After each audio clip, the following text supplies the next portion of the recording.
This is a true crime discussions channel. We speculate. This is all just speculation. Because it's true crime, it's for mature audiences only. There will be no children allowed, no exceptions. Everything on this channel falls under fair use. Please remember to like, comment, subscribe, and share. It's free.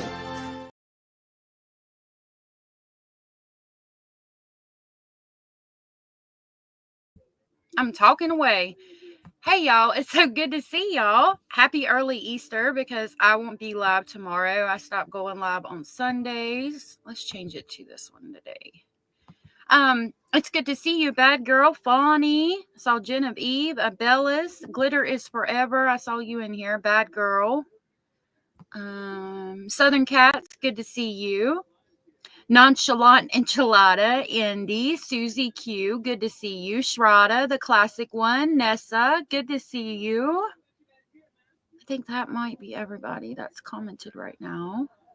A name here, good to see you. Good to see you. Oh, thank you, Glitter. You're so sweet. Good morning, Fawny. The classic one said, in 2023, over 563,000 people were reported missing in the United States, according to the Federal Bureau of Investigation's Crime Information Center. Wow, that's crazy.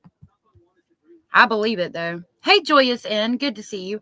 Okay, so yesterday we were talking about the case of Victoria Martens that I have been FOIA requesting, and we saw the interrogation of Victoria's mother. Victoria's mother stated all of these horrendous things, and that they fed this child methamphetamine to make her do what they wanted her to do. And then we find out there is no methamphetamine in this child's system. She was given alcohol. She was abused. She's obviously decapitated, but who did it? Jessica definitely had a major role to play in this, but we can't take anything Michele here said at face value, because most of it was a lie. Most of it was she was saying what they wanted to hear, because she would give them the answer and then they would come back at her and say, don't lie. And then she would tell them what they wanted to hear. I don't know what her mental capacity is, but there's something going on there. So next we're going to listen to what Fabian says. Fabian is Michele's boyfriend, Jessica Kelly's cousin. We're going to see what he has to say about this whole situation. So this is from Real Crime Psychology. If you have not already, please go give them a like and subscribe. I did drop them in the description box, and I will also enter my live stream and pin them at the top of the chat. Hey, Anders and Rachel, good to see you. All right, so we'll go ahead and get started. Jessica's whole hands, and Fabian was her. Well, I did not kill that little girl. I just want to know what you did. I did not dismember it. Did he penetrate Victoria with his... Yes. Would we find your DNA on Victoria? No. Hell no. No, man. That's crazy, man.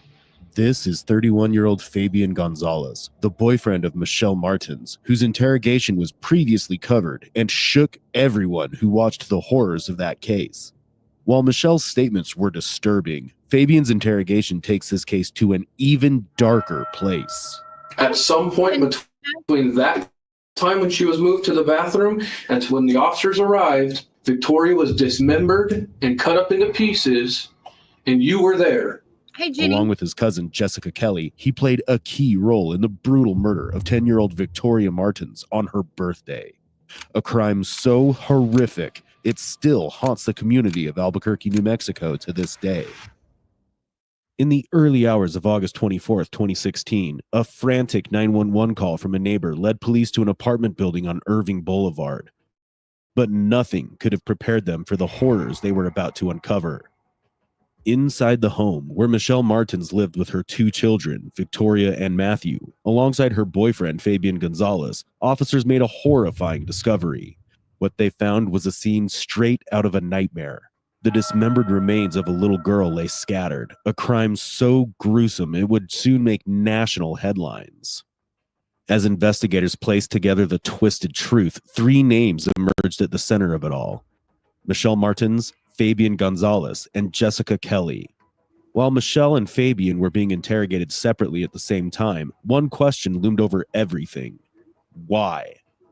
Why would a man who was a father himself inflict such an unthinkable pain on a child he should have protected?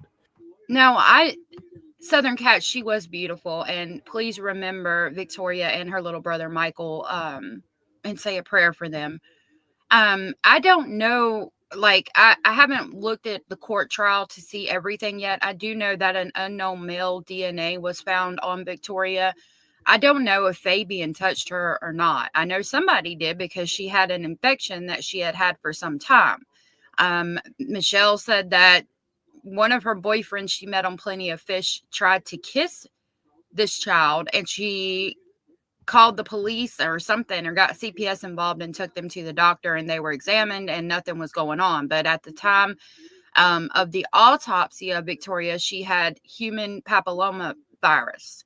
So something had happened, and it was an older infection. So when did this happen? Who did it? And what happened the night she was murdered?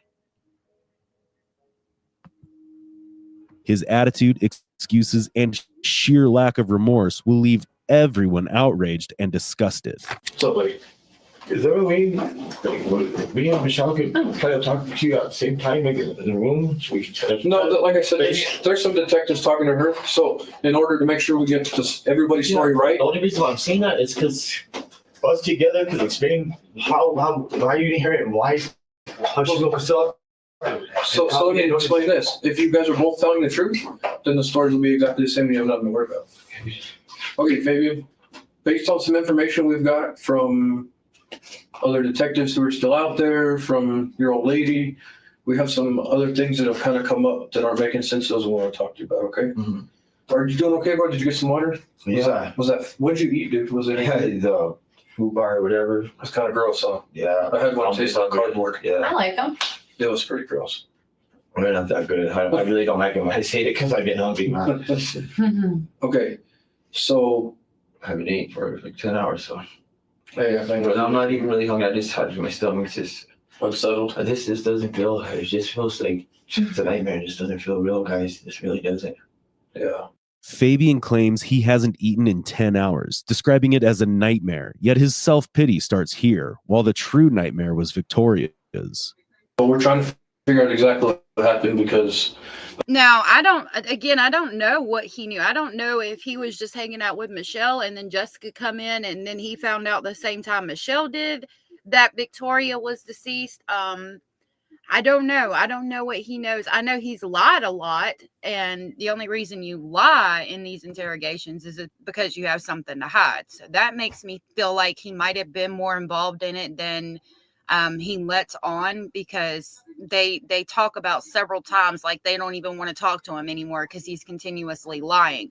But could they be just saying that to try to get him to admit to something? I don't know. You'll see, and we'll talk about it. I would love to know your thoughts and opinions on this.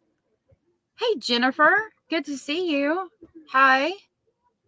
Good to see you. Love your channel so much. This case is the saddest. I cannot believe people like these actually exist around us. I know, it's insane. And I appreciate you being here, love. Thank you. Bellis Anders, said one more, but lives in the south of Sweden, about 600 kilometers. Oh, wow. like we said before, I think Victoria deserves that. Well, yeah. I mean, anybody deserves that, but especially a little girl, you know? To me, this is. I would have never thought ever in my whole life would I be something like this ever. So Fabian, just off the top, we're going to ask you this. We obviously have Victoria's body, okay? Okay, can I ask you this real quick? Where did you find it? Okay, so we can get into that. We have Victoria's body. Now, we're going to do a bunch of tests and stuff. We'll collect a bunch of evidence from her body, okay? Mm-hmm. We can tell what kind of things were used to injure her, how she died, if something happened to her, what injuries she sustained before she died. Maybe if she suffocated or something, that's why we didn't hear, maybe. That's probably the only real thing I can think of right now, because I would have heard it and I would have got up and did the same thing I done for Michele, but she was trying to get her. You know what I mean? And so we'll be able to tell that. Did Victoria suffocate? I don't know. I don't know. Okay, I do not know if she suffocated. I don't know. All I know is what you guys just told me now, that her name. Yeah, he does refer to Victoria as it. He's very displaced from this child. And he was dating her mother for like a month. So I don't know. It seems like he wouldn't be as displaced from this child unless he had something to hide. He broke whatever, got cut off or whatever. So let me get back to what I was talking And about. that I should have been able to hear it, but I didn't hear it. I'm telling you, I'm Okay. back to it. So let me get back to what I'm talking about, and it'll clarify some stuff. Okay. Nessa UK, yes, he has a black eye because Jessica Kelly supposedly came in their room and said, "Do you believe in God?" And then started smacking Michele Martens with an iron. He jumped in between to get Jessica off of Michele, and he took a black eye in the process. So I do believe it was from Jessica.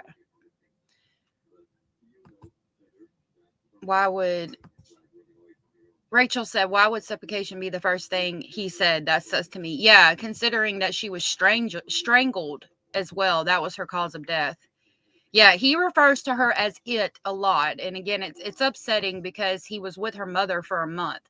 This, again, is from Real Crime Psychology. They're in the description box, and I pinned them at the top of the chat box as well. If you have not subscribed to them, please do so. Thank you so much. I know, and for this child, I mean, it had been going on for quite some time. So, I mean, my heart goes out to her and her family, her grandparents. We'll be able to tell if there's injuries on her body, if they were sustained before she died. We'll be able to tell how she died and then what injuries she sustained after she died. Okay. So that'll help us out. We will also be able to tell who's touched her. Yeah, I want you guys to very much. If who she touched. Yep. We can see if she scratched somebody, if she grabbed somebody's hair, if there's hair or clothes on her. There's all kinds of stuff, right? You've seen TV. There's all kinds of. Yeah, so I want this to all.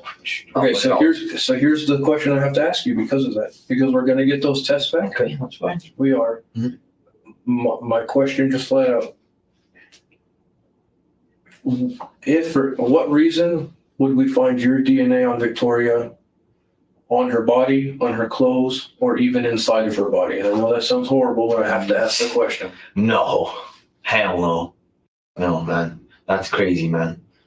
And I know you have to ask that question. Yeah, we just have to Yeah, no damn way. Any reason I'm So here, what I'm noticing is he's like, they're saying that we're going to do all of these things. We're going to see if she's got DNA under her fingernails. We're going to see who has DNA on her and all of the things. And he's saying, please do that. I want you to do that.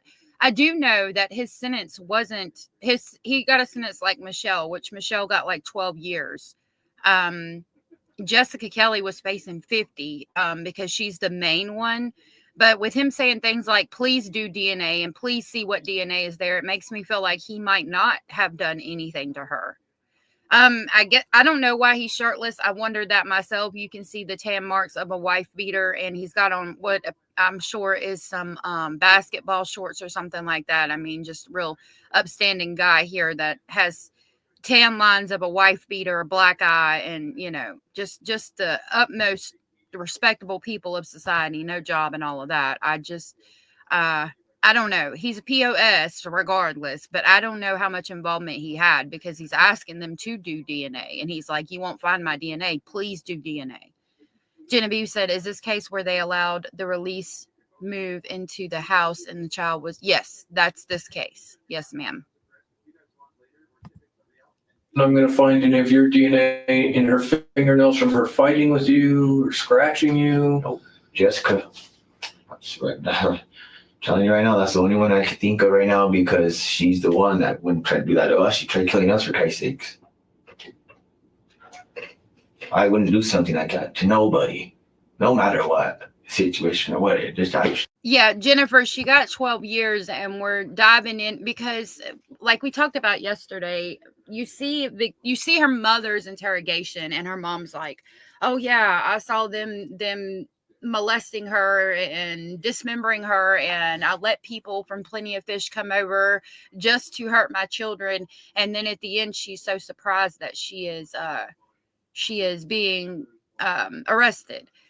We're diving into the possibility of false confessions because not all of that was true. That's what made me get into this case. I saw the interrogation of the mother, then I found out she got 12 years, and I'm like, what is going on here? What the hell? And so I FOIA'd it, and I've got a lot of this information myself. I'm just working on getting it from a CD onto my computer so I can put it out. So until then, we're borrowing this from Real Crime Psychology. Please subscribe to them if you have not. But it was, some of it was false. Some of it was not, right? Because we know that she had an infection and all of that. I'm trying to kind of figure out what's real and what's not. Because a lot of what Michele said was not true. Never even thought like that. I don't have it in me. Okay, I would never do something like that. I just don't got it in me. I'm not built like that. I never have been. Okay. I feel you on that. For me to have to go through this as a person, as an individual, not knowing that this was going to happen at all whatsoever, or not being able to notice, you don't know how I feel. How do you feel? Tell me. Hey, Michael. I want to be, I just feel like it's real. His voice noticeably changes when Corey asks about Victoria, but what he doesn't realize is that the detectives are already one step ahead. While Fabian fakes emotion, Michele exposes the truth in the other room. As she shares key details, the detective ensures her words are passed along through text messages to the other detectives. Now, I do want to reiterate, this is Real Crime Psychology, thoughts, opinions, and speculations on the subject, and I have my own, which differ. And I appreciate the fact that we can differ in opinions, thoughts, and speculations respectfully here in my chat and on YouTube in general. So he does say these things. It is his video, but you make your own conclusions from what we've been through and what we've talked about. Nessa said, has his POS got previous for child abuse? Yes, there was something with his child. I don't know. It was neglect or abuse, but it was like not in a seatbelt or spanking them or something. It wasn't SA. Jennifer said, right. And thank you so much for covering it. It really amazes me as to what happened and the little time they received. Right. And that's what made me FOIA this information, because I was like, what a miscarriage of justice. But then, you find out more. He should not be undressed as a matter of human rights. He's supposed to be given at least a paper suit or something. Yeah, that's true. I don't know. There is an unknown male in this case. In my opinion, the cops took his shirt because there was blood on it from his own facial injuries. Possibly. That's a good speculation, a name here. Good to see you, love. That's probably what happened, if I had to guess. Yes, they are interrogating them simultaneously, Anders, and texting each other back and forth. Thus, these two female detectives were seen texting each other to stay updated on the claims both Fabian and Michele were making. With each message exchanged, they tighten the noose, turning Fabian's own lies against him before he even realizes it. Just why I get here, how I didn't know. That's what I'm mad about.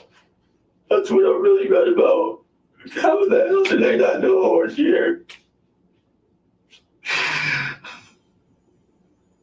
I've never been in something like that. I believe you. I think if you could have stopped whoever it was that killed Victoria, if you could have stopped him, I believe you would. I would have.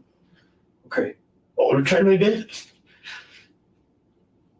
Not saying that I would have, but I would have tried my best. So when I asked you about taking a shower, I don't know why you don't want to answer that for me, and you're telling me about the sprinklers, but let me just explain something. I told you that morning when I got ready. Yeah. But I was in my pajamas when I woke up, and she woke us up and did all that, okay? You should have, if you didn't shower, a lot of blood on smears, and your nails are very clean. I was cleaning them there, just trying to get them out. But what I'm saying is I ran through the sprinklers and I was soaking wet when I knocked on that door. Well, isn't the apartment that you went to, it's right next to yours. It's in that court. So the sprinklers jumped off. I ran at the back of the ground because I was scared. I didn't know that she had people, like, she threatened me, saying that they're coming for me. She'd be there for me any minute. She told me that's scary. That scared me too, okay? Along with everything else. Right. So I ran in the back and sprinklers were all on, and I was just running through the whole sprinklers all the way around just to see if she had someone waiting for me. Fabian was indeed scared of getting caught. Before fleeing the apartment, he made sure to erase any traces of the crime he'd inflicted on Victoria. And it doesn't take a detective to see that there were no sprinklers, just a man desperately trying to cover his tracks. But now, they're going to talk to him and call him on his lies. Like, he's saying that sprinklers were on and that's what rinsed him off. And they're going to say, there's no sprinklers outside of those apartments. So he is lying. And the question is why? When he tries to divert attention with a wild story about Jessica going bonkers and hitting Michele with an iron, Fabian makes a critical slip. Like, to tell you the truth, when she woke us up and told us that weird thing, and then started attacking Michele, when Michele said that, I'm going to tell you, be honest right now, I don't know if there was blood in there, but I know when I went to bed, the kitchen was clean. Okay? That's what I know. Okay? Okay? Hey, Dorba. Because I was everywhere, I was trying to, like, you know what I mean? And I wasn't paying attention, you know what I mean? But I know when she was hitting Michele, blood, right there, there was blood coming from Michele. There had to have been there. I've seen it. You know what I mean? Coming when she was hitting her. It was all over Michele. So let's focus on that for a minute, because it was something. So then maybe I was like, then that's when Jessica's like, wow, we cleaned this blood. We're like, wow, okay. We were scared. We were scared for our lives. So let's talk about that for a second, because that's something that I'm very confused about. Okay. Now, how does she come to you and is like, we got to clean up this blood from your child, and you help and clean it up? Like, you're scared for your life? Like, I get that the woman is crazy and you might have legitimately been scared for your life, but like, I mean, at no point could you sneak off and call the cops? Like, what? I don't know. I'm glad to hear that, bad girl. Me too. Is you guys are fighting in the kitchen. Michelle's bleeding on the kitchen floor. As we're fighting, hang on. Just let me explain to you how I understand what you've told it to me, and then you can clarify for me. Okay. And maybe we can go back and forth, because what you've told me so far doesn't make any sense to me. Okay. In the midst of all this craziness and irons and fist punches and scratches and threats, and you guys are scared for your life, and this chick's acting a fool, all of a sudden she stops and says, let's clean up some blood. No, hang on. So let me just, that's how it's playing in my mind based on what you told me. And so that doesn't make any sense to me. Like, why would homegirl be tripping as hard as she is, and then all of a sudden say, well, help me clean up blood? No, she's always like, clean up this blood. And then we're like, okay, we'll just leave us alone, don't stop. Because I was, in my mind, I'm like, you're already, I'm calling the cops, you're going down, this is crazy, you're trying to kill us. You know what I mean? So I went to the door, ran to the door to try to open it, get it open, and at least just have it open or something, so someone could like at least see something, that this is going on, and I'm trying to stop it. And that Jessica has so much strength, I'm telling you, usually I couldn't, it was hard to try to, you know what I mean? So you said earlier. Southern Cats said, if the mother wasn't involved, then why didn't she call the police? Why didn't she try to protect her daughter? I'm wondering the same thing. Like, at some point they all cleaned up the blood, but from what I understand is Jessica Kelly comes in the room. They don't know anything at all. She smacks them in the face with the iron, and then they leave and go next door and call the cops. But they were cleaning up blood. They were helping dismember and eating tacos at some point too. So it doesn't make sense. Timeline doesn't make sense. A lot of things about this case doesn't make sense. That either, and I could be getting this wrong, but one of you, either you or Michelle, did start to clean up blood. Michelle was trying to help her. And then let's go back to when she says, let's clean up the blood. At the moment that she said that, did she point to a specific spot of blood? No, it's just indicate anything specific. She was all, look, come here, baby. And I was like, no, I'm getting out of here. And then she grabbed me in the car and tried to grab me and hit me on my leg. And I was like, no. I was like, I'm trying. And Michelle was just sitting there, so bleeding everywhere. Like, okay, Jessica, help, help. And I was saying it too. Help, get Jessica, get. You're crazy. And then after she's all just, oh, God told me to, and like just saying weird stuff. And I was like, what the hell? So then who wiped up the blood and where did they wipe it? I just seen Jessica wiping it on the floor like that. When was that? That was when after she started hitting her in the couch. So hard to see. It's good to see you. I want to be clear. Okay. She said that meth would be in Victoria's system, and there was no meth in Victoria's system. She only got 12 years, and I'll have to look up what her charges specifically were, but I don't know how much of it has been deemed like false. It is false because she lied during a lot of it. I will work on pulling that specifically where it says like basically she's a people pleaser, and a lot of what she said was not reality. There is part of what she said was true and part of what she said wasn't, and I'm trying to figure out what was true, what was not, what really happened. I don't, that's why I FOIA'd it, because it doesn't make sense to me. I'm going to work on pulling up what her actual charges were and how she got 12 years and all of that. So we'll see. I was thinking, and I tried to escape, and then after that, went to the front door. She kind of got me and was trying to do it that like that, and that at the same time, And Michelle was sitting there in shock. Hang on, time out. Standing there in shock, trying to help. You know what I mean? Hang on, time out. You want me to believe, you saw him clearly, that Jessica is bending down, wiping blood on the floor, and at the same time is strong enough to keep you from opening the front door? Well, what happened what when you're saying? she was doing that? Yeah, I was scared. I didn't know if she had to, because she kept telling me that they're coming for me too. You know what I mean? I'm telling you, I was scared. I shouldn't have been scared or something, but I was scared. I'm not saying it's bad to be scared, bro. I was hella scared, man. I get it. So I didn't know whether, so I was like acting like I wasn't going to go for the door, but I was. But then she was like, no, stop, I'm trying to grab me, this and that. And like, that's when Michelle was just standing there like, oh my God, I can't believe savage, it was crazy. What was Michelle so scared? And then that's when she got up again. Jessica said, she stopped like trying to do that, whatever. Because I started to go to the patio because she wasn't letting me out right to the front door, So that's when she followed me, and that's when I finally, she started hitting Michelle again. So I pulled up some of it. Like, okay, Michele Martens said that Jessica Kelly killed her and Fabian killed her, and she doesn't ever mention another person. There is unknown male DNA at the crime scene. Like, a lot of what she said was not true. She was sentenced to 12 years with 6 year credit for 6 years already served in prison. She was the third person to be sentenced. Police are still searching for a fourth suspect in the case. This person named John Doe is the only suspect charged with murder in the case. And it doesn't say really anything else about it. But a lot of what she said was false. Like the meth being in her system, there was no meth in her system. It wasn't just, I don't know if Jessica and Fabian did kill her. I'm trying to figure that out, but there was another male. She doesn't ever mention that. She's surprised when she gets arrested because it's a false confession, in my opinion. And I'm kind of trying to deep dive it and find out more about the case and figure out exactly what's going on. Katie, he has shorts on.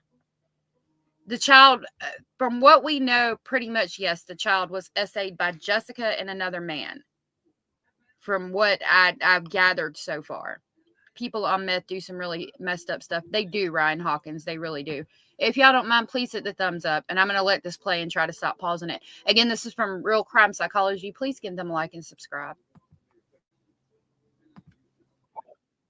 And that's when I said, no, stop, quit, please, somebody help. We kept yelling, me and Michelle. We kept yelling. Jessica wasn't yelling for some reason.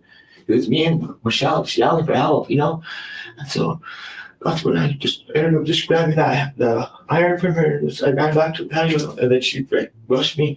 And she's like, you better get in there, I'm going to hit you. And I tried to hit me and fight for it. And I just threw it. I said, no. And I threw it, and she goes, why did you do that? I was like, what? And then she just lost it and ran back that way. I guess to go chase Michelle again. And that's when I said, "Oh, I'm jumping off the thing. I'm getting help no matter what. Even if I break my whatever, I'm jumping off this. I'm going to go get help." Filling in unnecessary details that no one asked for is the number one red flag. Even with his frantic gestures, he can't manipulate the detectives, making them think that his story is worth buying. Rather, in this attempt, he is only making things worse for himself. So I got a question for you.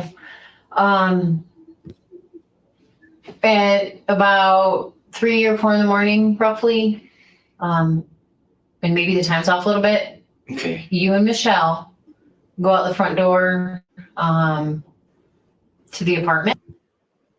Hey, Mima. Good to see you. And you're talking. Go out to the front door to the apartment. Yeah. Okay, no way. Yeah. Oh, Do you remember that? Oh no, that Michelle ran out. That was the time. That was like around the time that I think I got finally help, and I tried to ask that lady, and then I went to the other place. Where were you when Michelle said, "I think she killed my daughter"? I was we were over there at the 407 already waiting for the cops. There is a neighbor who says that you and Michelle, they saw you walking out of the apartment. It was about 3 or 4 in the morning. That you didn't even jump off the balcony, or maybe you did and went back up there, No. and they see you coming out of the apartment. Never went back up there. I was scared for my life. Okay. That's how I got. I ran through the sprinklers. It was, you didn't check the sprinkler time. I ran through the sprinklers. So neighbor sees you coming out of the apartment together with Michelle at the same time. When was that? Me and Michelle? What did they say we did? I don't. Well, a Maybe neighbor that day heard. to my brothers. No.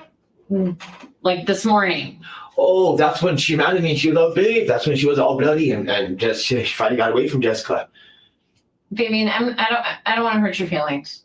Okay, I'm gonna try not to hurt your feelings, Hey, Veronica. but I'm gonna lay it out for you. I'm gonna be perfectly blunt. I'm not gonna beat around the bush. The thing is, how could a neighbor say we got out of 3 or 4 that me and Michelle, we went out of the apartment? I don't understand. I'm just telling you what people said, but let me tell you. It's weird. Like I said, let me just explain to you. Because we got woke up, that fight happened, and I remember, like I told you exactly the stories, and I told you exactly what happened. I tried to get away. I couldn't get away. Are you a strong guy? You a tough guy? Kind of. Do you think of yourself as a manly, tough guy? Glitter, this guy's name is Fabian Gonzales. It's right here at the top. Hold on, I'll show you. If you look at the top where my ice skating flamingo is, it says Fabian Gonzales from Real Crime Psychology. They are linked in the description box and the chat box at the top. Yeah, there was methamphetamine involved, but somebody killed this girl. Somebody was sexually assaulting her. If it wasn't the mom, and Fabian, I'm going to look up how many years he got. It wasn't as many. If it was Jessica and this John Doe, what's going on here? Like, I'm trying to figure it out myself. But again, like I said earlier, they say the state of New Mexico, the city of Albuquerque, kind of messed up in this case.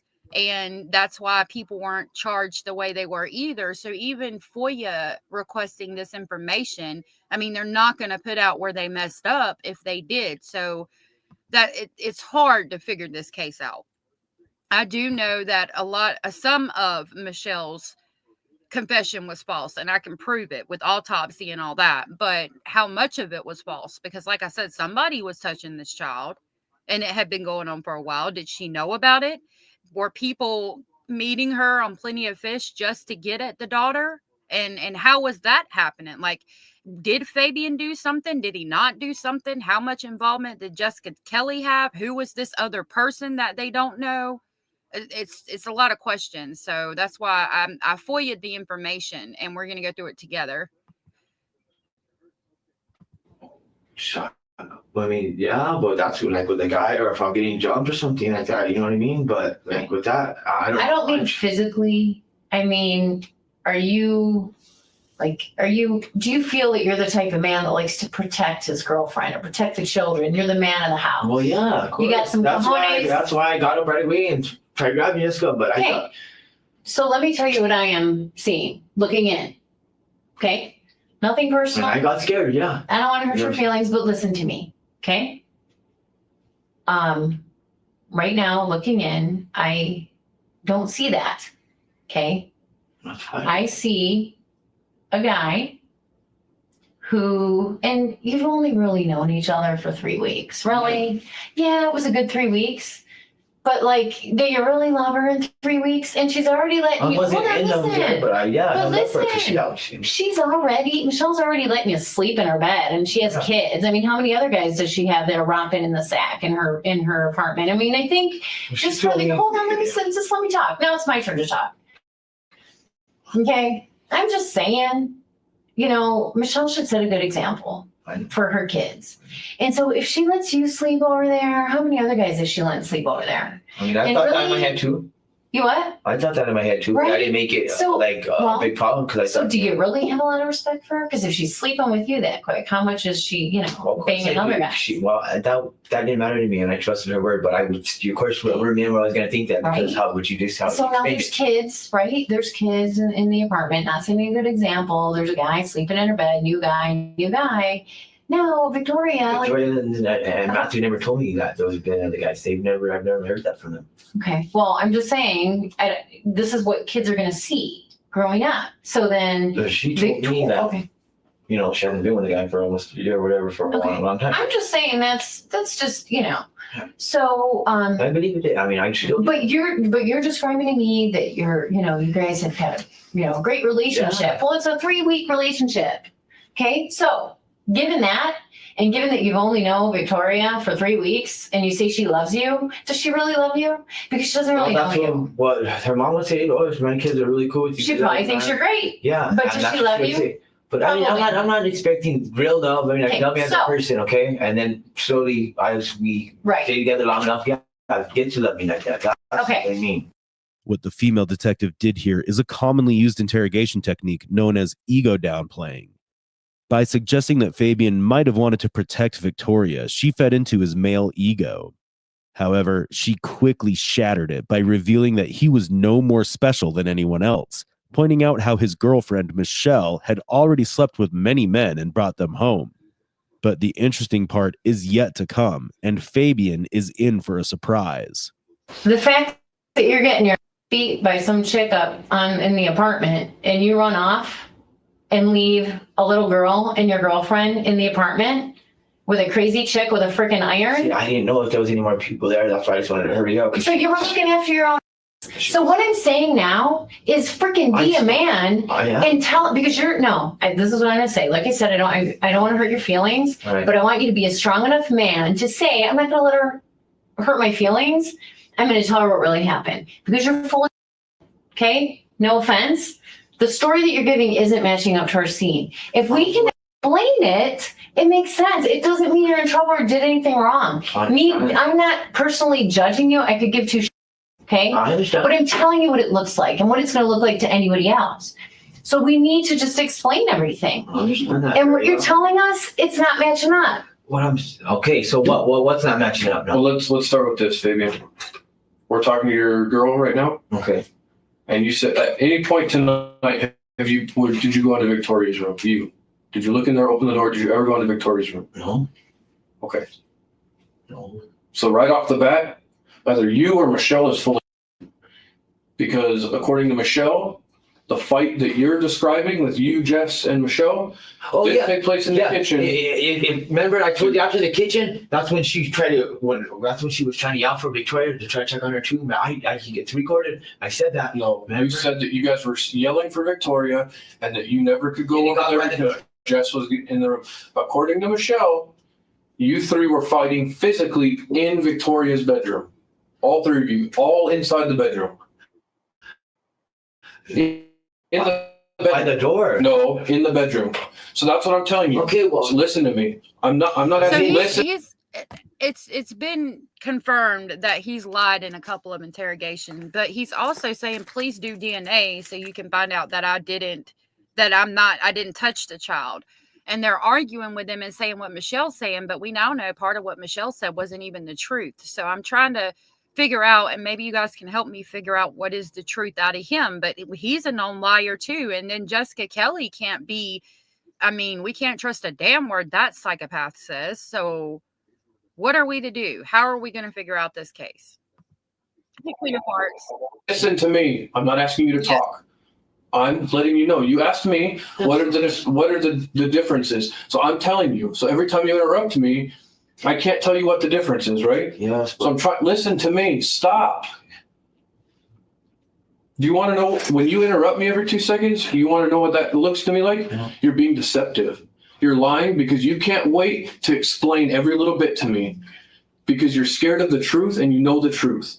Because everything that I'm saying that conflicts in your brain with what really with what really happened, you have to explain away right away. You have to let me know right away what's happening. So every time you interrupt me, I think you're lying to me. So let's just be quiet for a second and I can explain some stuff to you. Okay? Do you understand?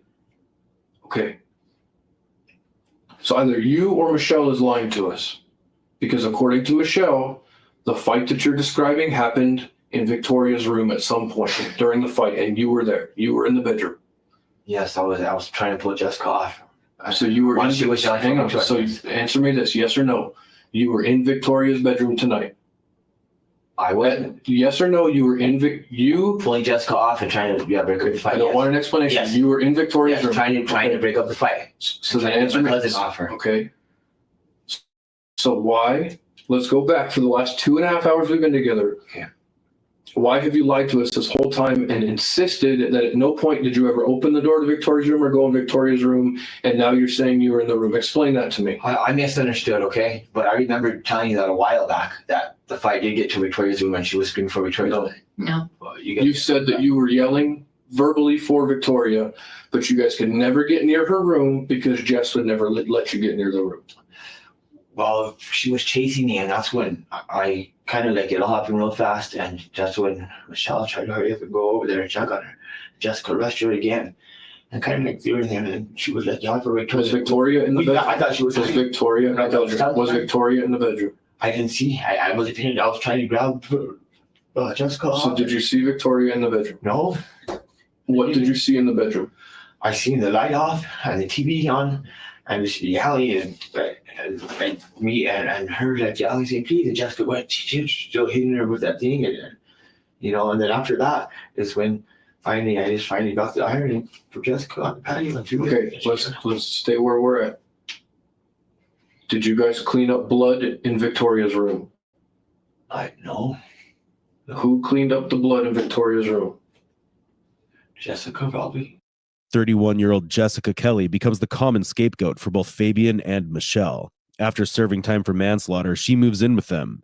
But despite being one of the main perpetrators alongside Fabian, both Fabian and Michele act as if they have no part in Victoria's death, shifting all the blame onto her. Yet someone sharp enough will soon see through it.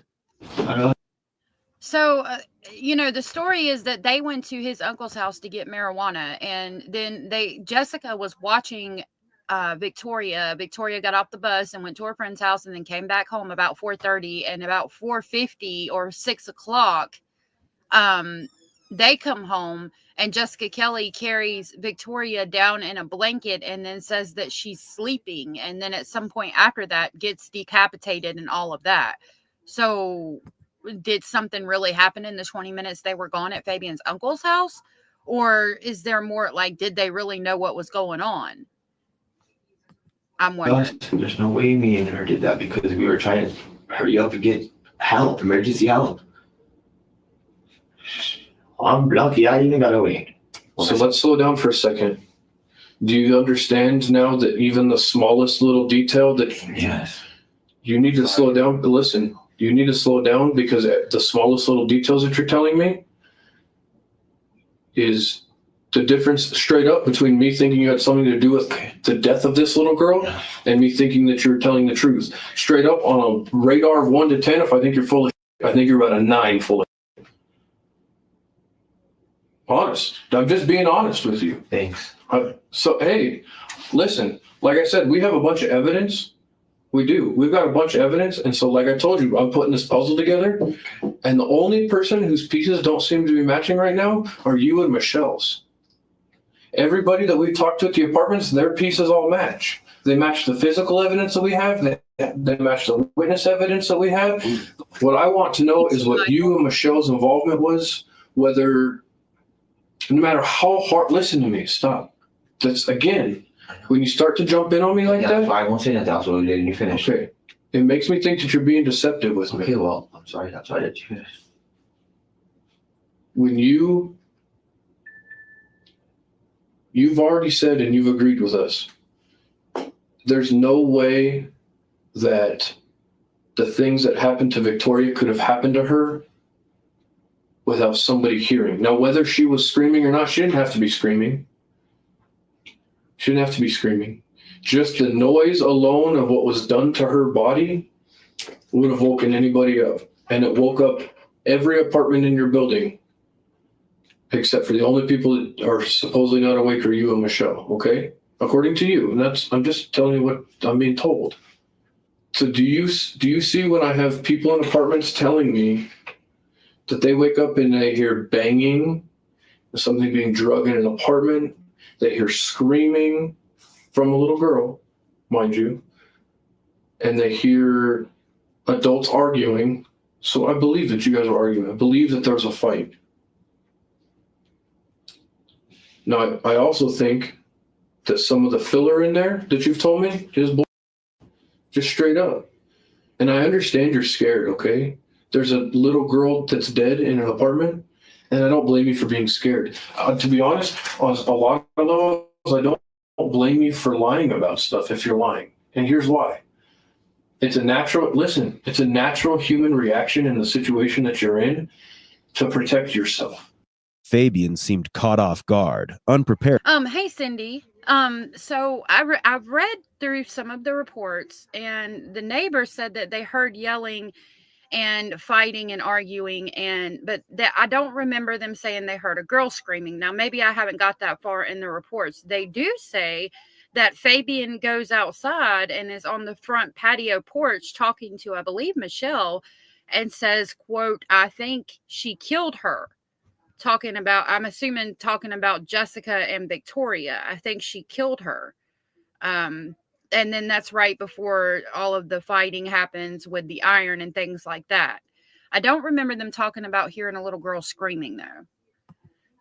Prepared for the scrutiny of his inconsistencies. Neighbors reported hearing a girl's screams, followed by the chilling sounds of strangling and dragging. Yet, shockingly, not a single one of them thought to call the police while it was happening. This isn't some stolen TV or somebody that got a bullet wound in their arm. This is a dead 10-year-old girl, and I'm taking that as serious as I possibly can, okay? We're going to talk to Michelle. They're talking to her right now. I have a little bit of information, like I told you, of what she said. And it's already conflicted with what you said on some point, and you're trying to clarify that for me. I appreciate that. We're also going to talk to Jess, okay? Now, here's the problem. If the story you're telling us doesn't quite match the evidence, and Jess comes in here and tells me a story that does match the evidence, and for whatever reason she implicates you in the murder, being honest with you, then you're going to get wrapped up in this. This is your one and only opportunity, and I'm serious, to tell us the truth. If you saw Victoria dead and it freaked you out and you ran out, then it is what it is, okay? If you helped clean up the blood and whatever, you helped try and get rid of her, whatever it was, this is the time. Listen, this is your only time for redemption. You might have to own up to the consequences. You might have to man up to that. And I'm not going to lie to you, but this is your only time to come clean, because once we walk out of this room and we put Jess in this room, if she tells us a story that makes a lot more sense with the evidence, the physical evidence, and it implicates you and it makes you the bad guy, you're going to be the bad guy. And that's the way it is. So this is your opportunity to tell us what's up. I need you. Look at me in the eyes, bro.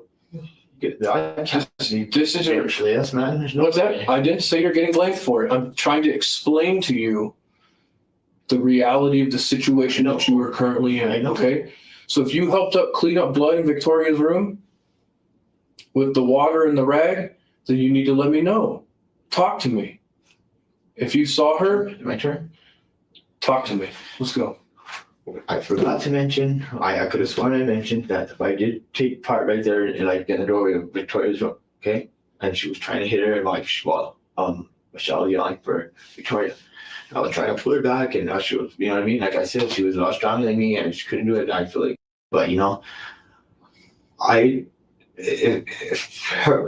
if she was in there somewhere, it was where I couldn't see. I don't know if she was on the bed or because I wasn't paying attention. But if she was in there, then she was. I'm not gonna say she wasn't because I can't say that right now. Okay. Like I said earlier, and I'm sorry because I was still out of it, and I was trying to help, and you know what I mean. It was a little dark in there, and I did not clean up any blood in that room or nothing. No, guys, I don't even believe this right now. I don't. It's crazy to me. But I'm telling you, yeah, if I happened right there, I did not clean up any blood. Jessica was trying to do that because Michelle was trying to check on her daughter, okay? And I was like right there, going like, stop, quick, stop, what's going on? And that's when she finally let go. And then she started going after me, and I finally got the iron from her, ran to the patio, like I told you guys, and threw it. And she got mad at me and tried hitting me and doing this and that. And then I was like, what? So I fought her off, and that's when I. So I'm trying to figure out if what he's discussing right now is when the neighbors heard him saying, I think she killed her. Glitter said, this is the way his voice cadence has changed, how he can't talk because he's trying to breathe makes me think he's guilty of something. Right. I do too. I don't think he's innocent in this at all. I don't think any of them are. But what are they guilty of? And I lost my sock. Yes. As unbelievable as it seems, Fabian is telling the truth about the earlier fight. Jessica feared Michele might expose their role in Victoria's death, believing a mother who couldn't stay loyal to her own daughter couldn't be trusted. In a panic, Jessica struck Michele with an iron to silence her. Fabian intervened, saving her for the moment. And I wish that little girl was still alive right now. And I wish we would have checked on her a lot sooner. And to tell you the truth, we didn't hear her. We were woken up to this. Me and Michele both. But Jessica, being we were talking about, say a prayer, do you believe in Jesus? And she got some bones. What do you have in that? What is in that apartment that would be sharp enough or heavy enough or whatever it is to cut a 10-year-old girl's leg off? Probably the kitchen knife the guy was saying. You got to get through bone. See what I'm saying? Yeah. Cutting a leg off.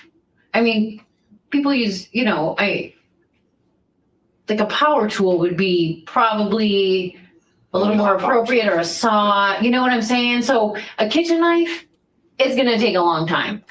Or, like I said, there's that other big kitchen knife too that's a little bit bigger, and then those are the only knives I know she has, guys. Like I said, I've wanted her for 3 weeks. We get along great. I still, still want to be there still. That's the only thing that I know that's in there like that. Because at first you said that. It seems like he's being truthful right there. Yeah. You know what? A Glitter, I see Taylorship business when I see Jessica too. They do. They absolutely do. Hey, Crackerjacks. Did I miss you, Crackerjacks? You did not ever check on Victoria, right? Never happened. You guys never checked on Victoria. You left. Thought she was asleep. Thought she was sleeping. Yeah. Now there's this big story about this fight that happened over by Victoria's room, and you're pulling Michele off, and that's a big story that never happened before. It never existed. What I'm trying to tell you is this: we thought Victoria was fine because we thought she was sleeping, like we were saying, okay? And Jessica never said nothing bad. So we thought everything was okay. We thought she was sleeping because we seen her coming down the stairs. We were listening to music down there, okay? She went back up there, and we went back up there. We said, "What?" She said, she laid her back down, she said. So then we just left it, because we said we were asleep, okay? So this is the whole reason why I'm saying that. And then when we went to bed, when we got woke up, and this is when all the weird, crazy iron, weird bullshit started happening, when Jessica trying to kill us and say that we trying to do this and that. And you know what I think, Fabian? I think that we've been sitting here for a long time, for quite a while, talking in circles, and I think you're a smart guy. Listen to me. Let me tell you this. I think you're a smart guy. Tell me. Listen, just real quick.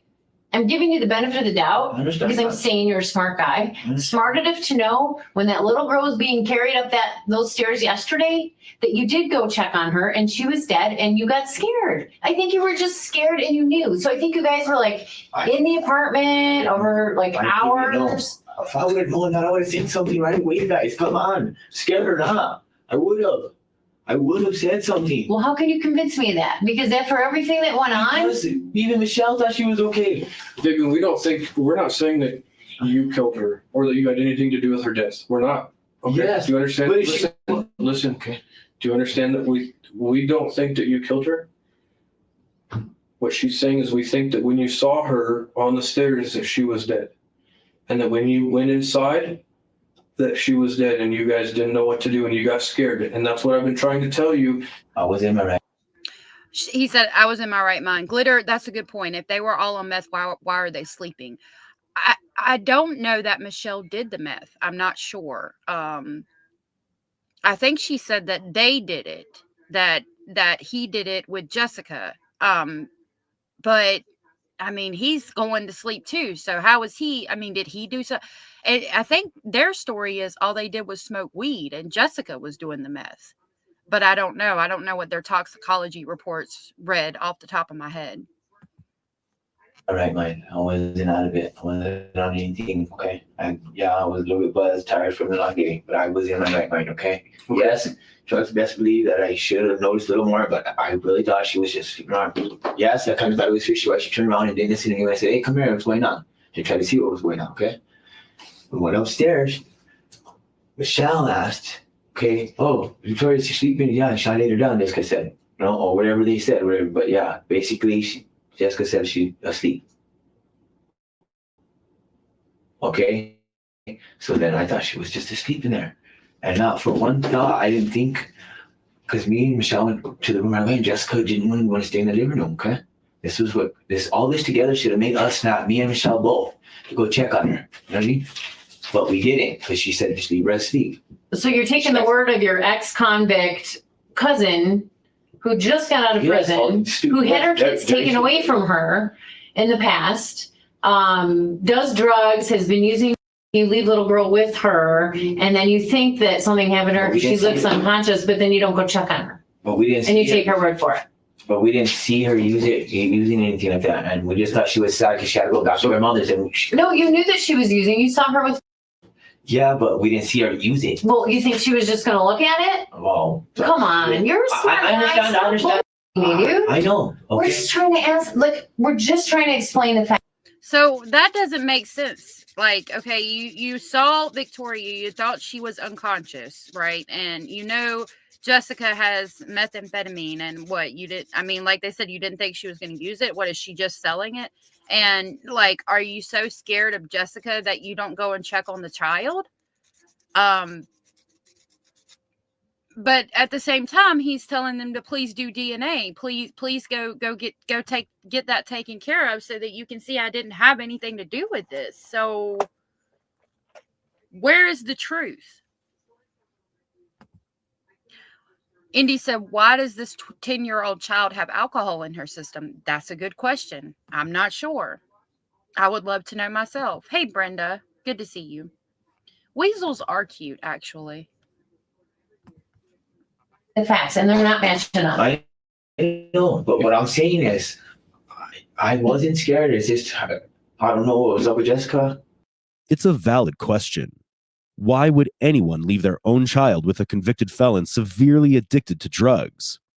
During Michelle's interrogation, she suggested Victoria might have taken the drug herself, but the autopsy proved otherwise.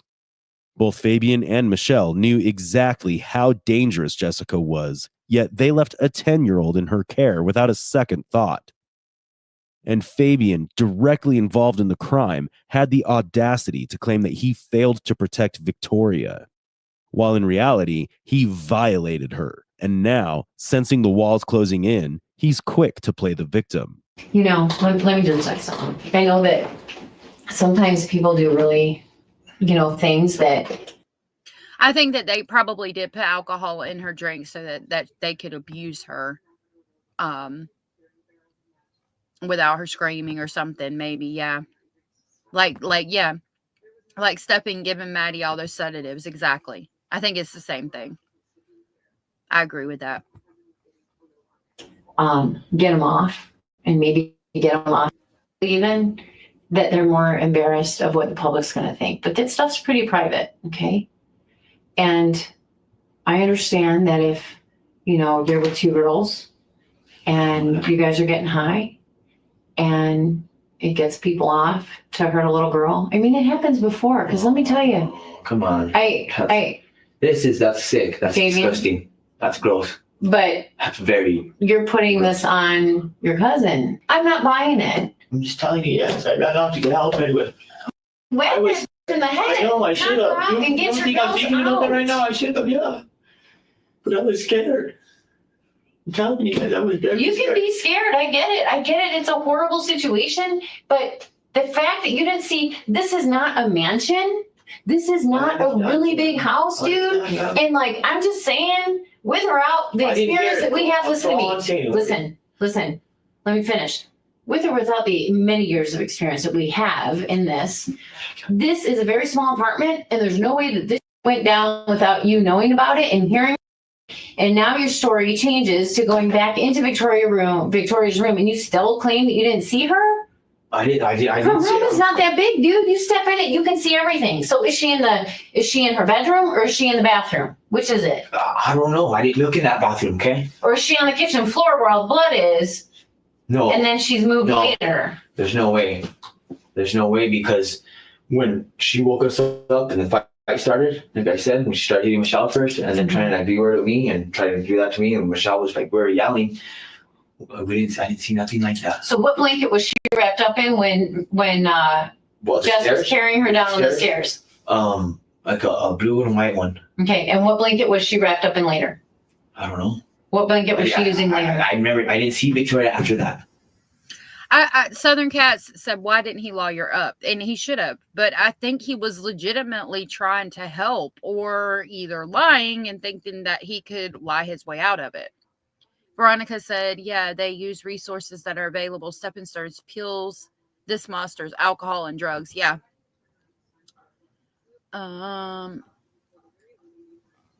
Yeah, I can't stand to see his face either.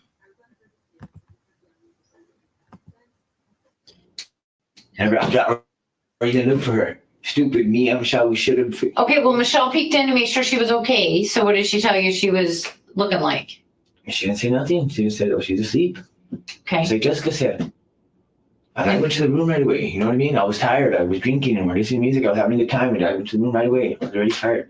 And then I was trying to see why Jessica kept staying in the patio and the couch. She wasn't even going towards that room. And I was like, huh. So when you went into I didn't think nothing of it, okay? Which I should have. Okay. So when you went into Victoria's room, and there's this big fight now over there and this big altercation, but it started from our bedroom, and then I went to the kitchen, and then that's when I tried to get out first. That's when she just freaked out and tried to say, well, hubby could do this and that. I didn't. I just said, okay, yeah, she will, you know what I mean? Whatever. If that wasn't infuriating enough, Fabian's next statement would push anyone over the edge. And so we left, you know what I mean? Stayed gone for a couple hours, went back. Well, we didn't go back until we found out that she wasn't showing up for what's her name, Victoria. So much compassion Fabian had that he couldn't even remember the name of the girl he violently assaulted and dismembered. But his lies are about to crumble. After stepping out to check on Michele, Corey returns, ready to tear his narrative apart. Now, remember, we watched what Michele said yesterday, and we know that at least some of it was a lie. It is infuriating that he can't remember the name of the child that he has been a step parent to for 3 weeks. We're done with the bull. We're done with the bull. Look at me. Man to man. We're done with the bull. I understand, sir.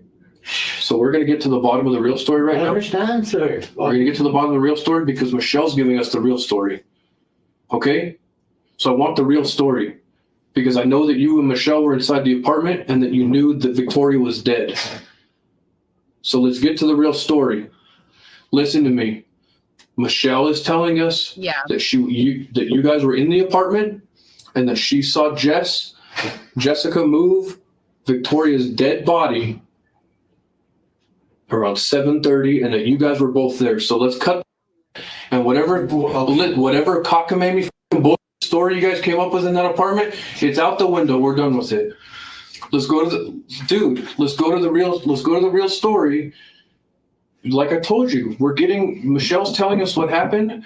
Now it's time to buck up, dude. Okay. Tell us what happened. So is Tell she me. talking about when Jessica went upstairs with her?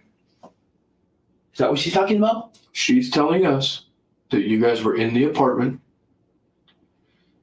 You, her, Jessica, and Victoria.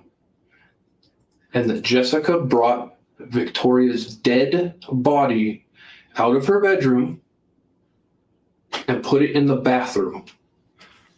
I didn't see that. I did not see that. I did not see that. And she didn't tell me anything about that. I didn't see that. See, right here, I feel like he's legitimately telling the truth. Fabian. Did she tell me she told me? Fabian. Because Fabian. I didn't see her move. Okay, so you didn't see her move the body, but you were there. Yes, I was there. And I didn't hear no yelling. I didn't see her move body. But yes, I was there. Yes, I was. Okay, so then what happened? I'm not saying you killed Victoria, okay? Okay. Who made the decision to cut up her body and why? Let's talk about that. I don't know. Fabian. I don't know who would do that. I would never do something like that. That's crazy. I know, I'm not saying that you would. But that's the reality of what's happened, and we're here. I understand. So we need to know the truth. Okay. I didn't see that. You know what I mean? Hey, Fabian. Listen, I don't want the next time that I walk out of that room, them to tell me that you were the one doing it. If you're being honest, listen to me. If you're being honest with me, then we're gonna work it out. I'm not saying you're not gonna be in trouble. But Fabian, Oh no, I didn't. right now, you're the only one that's not telling me the truth based on everything I'm seeing. Because I didn't see none of that stuff. I didn't see. Okay, so then what do you know about it? What I know is that she kind of was acting weird. Jessica was, and she did tell Michelle that, you know what I mean, that her daughter did, and she's like, I think she's coming down. I was like, no, that's stupid. Yeah, right. I was like, she When was this? when she told me we're at the place when we were waiting for the cops. No. And then this is what she said. Let me tell you what she said, okay? You think she had heard us and this and that? And I said, no, I don't think she would. You know, pretty sure not. We're talking We're talking about what way earlier in the day, bro. Victoria's been dead for a while. okay, what tell me Fabian. what time Fabian. what time of the day? Just tell me, you're telling me to answer your question. I don't want to sit here. When you saw Jess on the landing holding Victoria's body, Yeah, they did. and then went inside, Yeah. when you guys went back inside, sometime soon after that, Yeah. she moved the dead body, and Michelle is saying she knew that Victoria was dead. She moved it to the bathroom, and you both were there. Whether you physically saw that or not, Yeah. at some point between that time when she was moved to the bathroom and when the officers arrived, Victoria was dismembered and cut up into pieces, and you were there. So we got to get to the bottom of it, bro. I understand. Because Michelle's telling us the truth. So tell me what your part in it was and what you knew. Again, I can't help but believe him in this moment. Like, I do believe that he didn't see all that. I don't know. I know that some of what he's saying is a lie, but right now I believe what he's saying. Again, this interrogation is from Real Crime Psychology. Please give them a like and subscribe. They're in the description box and the chat box. I appreciate it. I went up there. We should have checked on it. I didn't know that Victoria was even passed away, or even I didn't see her get moved to the bathroom. I did not. I went to the room right away. The only time I came out of the room was when I said I was hungry after I used the restroom, okay? And then I made the tacos. And then we went to bed, and then we got woke up like that. I don't know what she's telling you, but that's what I went through. So how is Jessica gonna say that? At this exact moment, Fabian realizes he's in serious trouble. But the neighbors said that they walk outside on the patio and that Fabian says to her, I'm assuming Michelle, I think she killed her. So when did that happen? Nessa said, did he eat a taco? Yeah, he's the one that cooked the tacos. And he talks about, I don't know if it's in this interrogation or in the paperwork, that he gave Michelle to and he had to, and they both put one back in the refrigerator.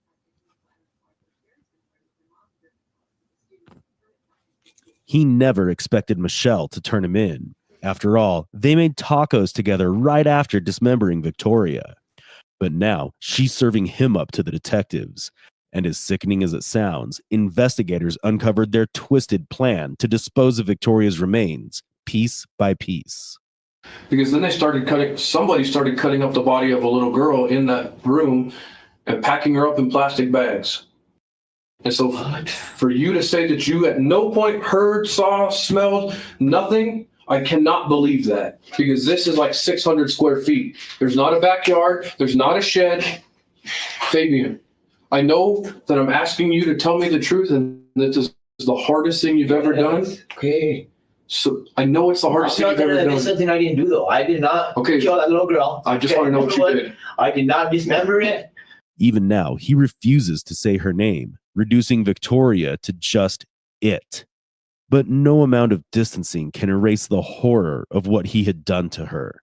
The thing was, I did not see nothing or pay attention to anything. I was just in there all drunk, okay? In the room, laying down.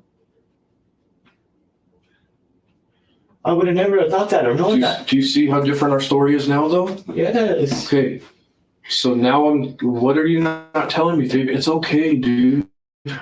I'm not going to judge you. I'm not going to freak out. I'm not going to lose my mind with you. When she told me that, I think you could have, and I said, yeah, right. So then I kind of thought about What time was it that she told you that Victoria was dead? When she told me when we went to the Indian to his house, and I was like, oh, what do you mean? Why do you even say that? I said, she's okay. There's no way. I told her, you're tripping, and she's okay. Just, you know what I mean? They'll get her up. She's going to be okay. That's when she said that. But Fabian. And then she said, before that, we went to bed, we ate something.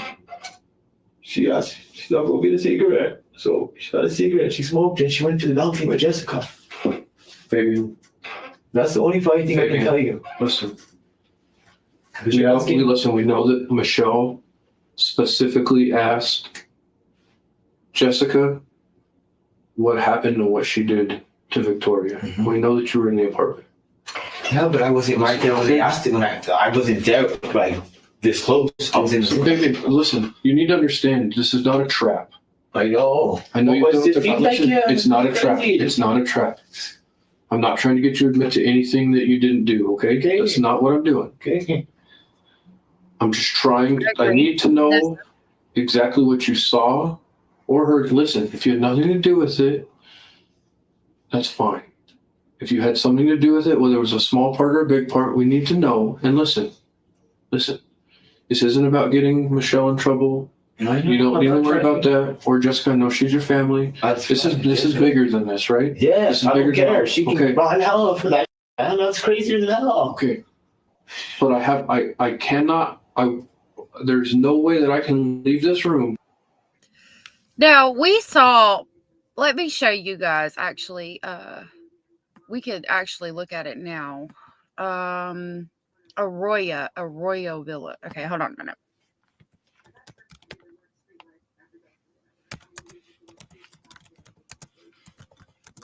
We're going to look at this apartment. There's like a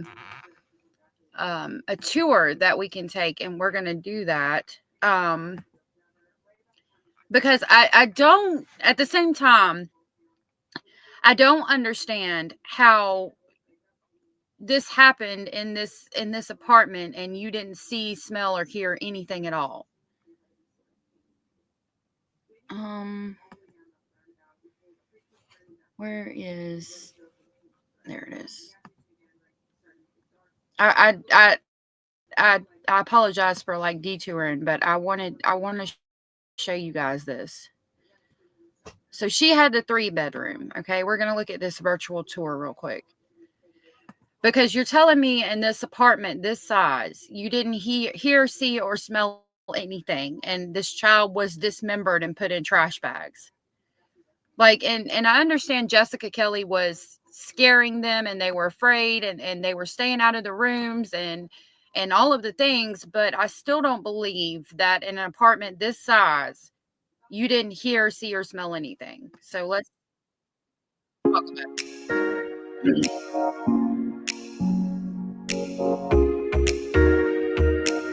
wish I could see that. There we go. Okay, so we're gonna start in the kitchen. The door is right by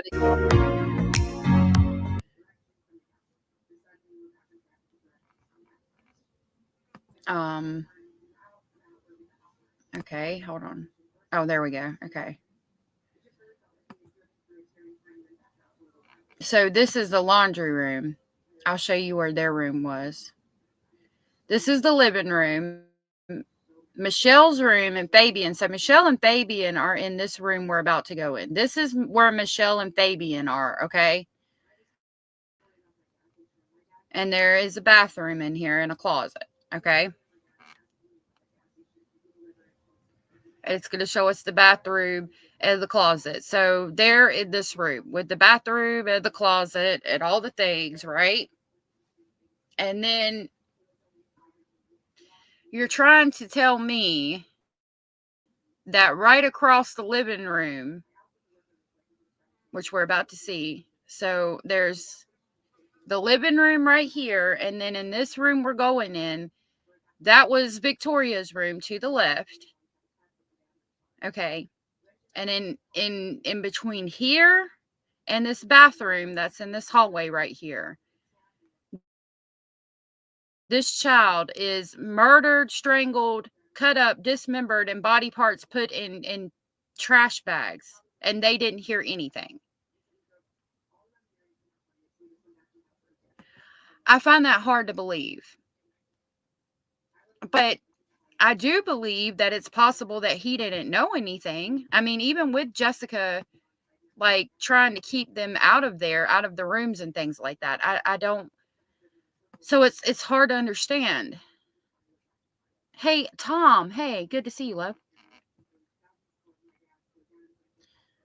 Right. The bathroom is very small, and I don't understand how he didn't see anything or hear anything. And the neighbors heard him say, I think she killed her.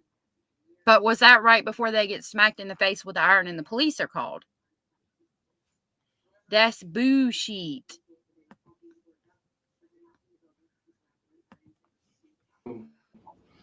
Believing that there's a 10-year-old dead girl in that room.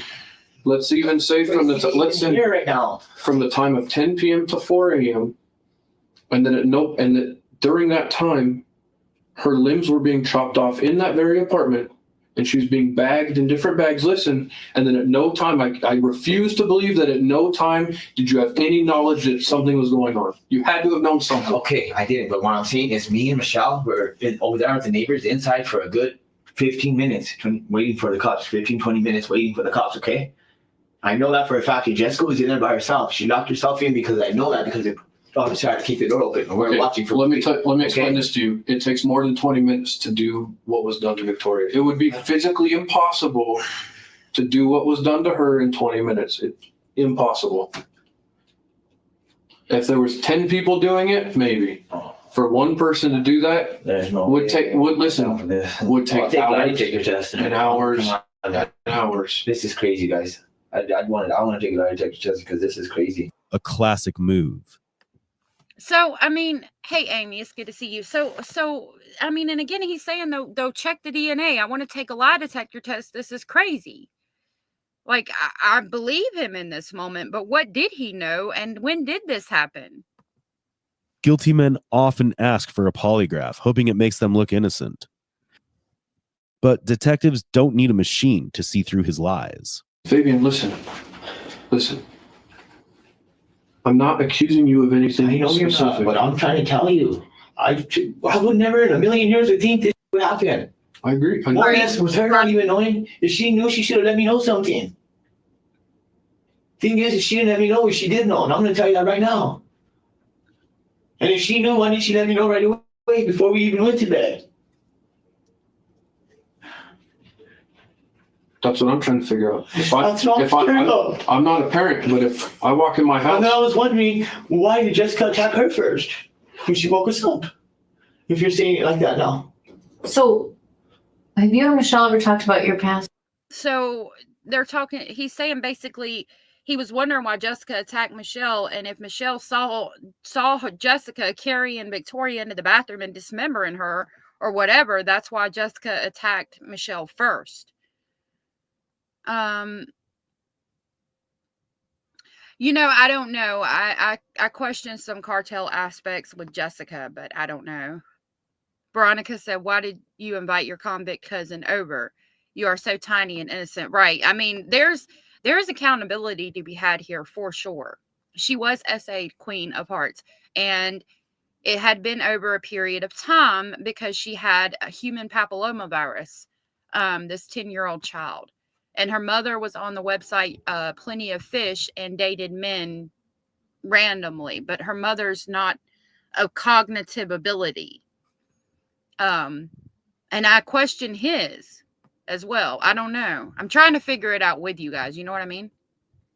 Asked before. About my test? Yeah. Because when me and my baby's mom were fighting, it's not that like the baby got touched. It was just because we were arguing in front of her, and when we got pulled over, like that, when a cop seen it, you know what I mean? Like a neglect or something. Yeah. It was child neglect. That's what it was. Yes. And then when I got that whatever the DA approved it, they tried to get it for child.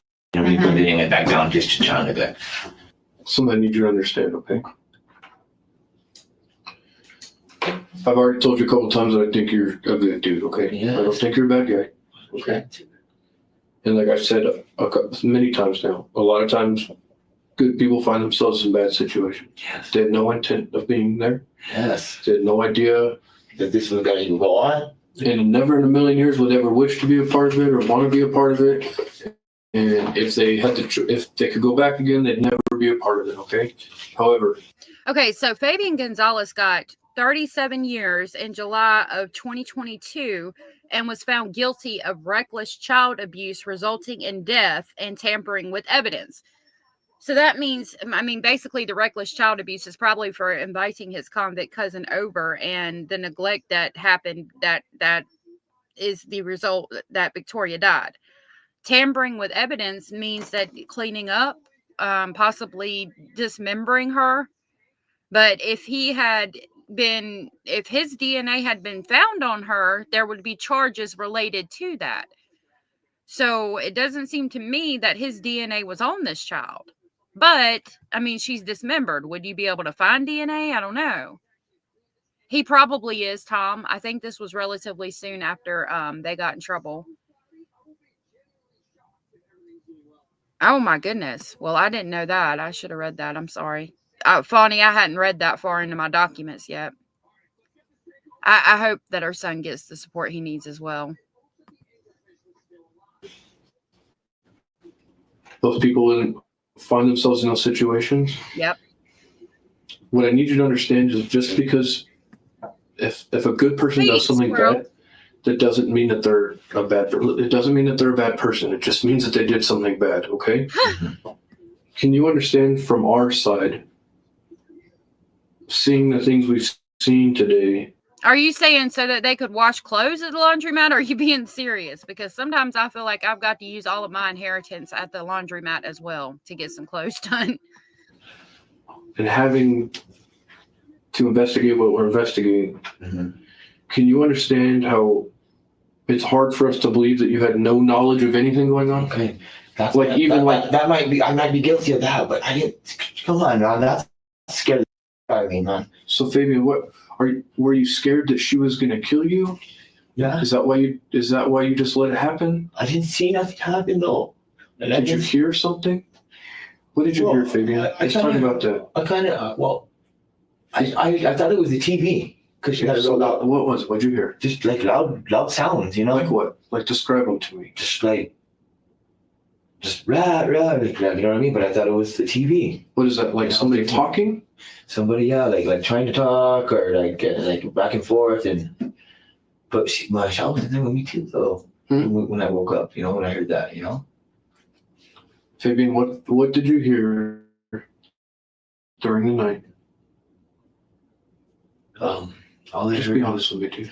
That's all I'm asking. Let me tell you, I didn't see nothing or hear nothing, but I did see her carry the little girl upstairs when she tried to come down where to see music. Okay. That's when she said, oh man, what's going on? Oh, please, you know what I mean? This and that. Hopefully she's okay. And what happened is I said, come here, just cause she's like, come here, didn't listen to me. Went back upstairs.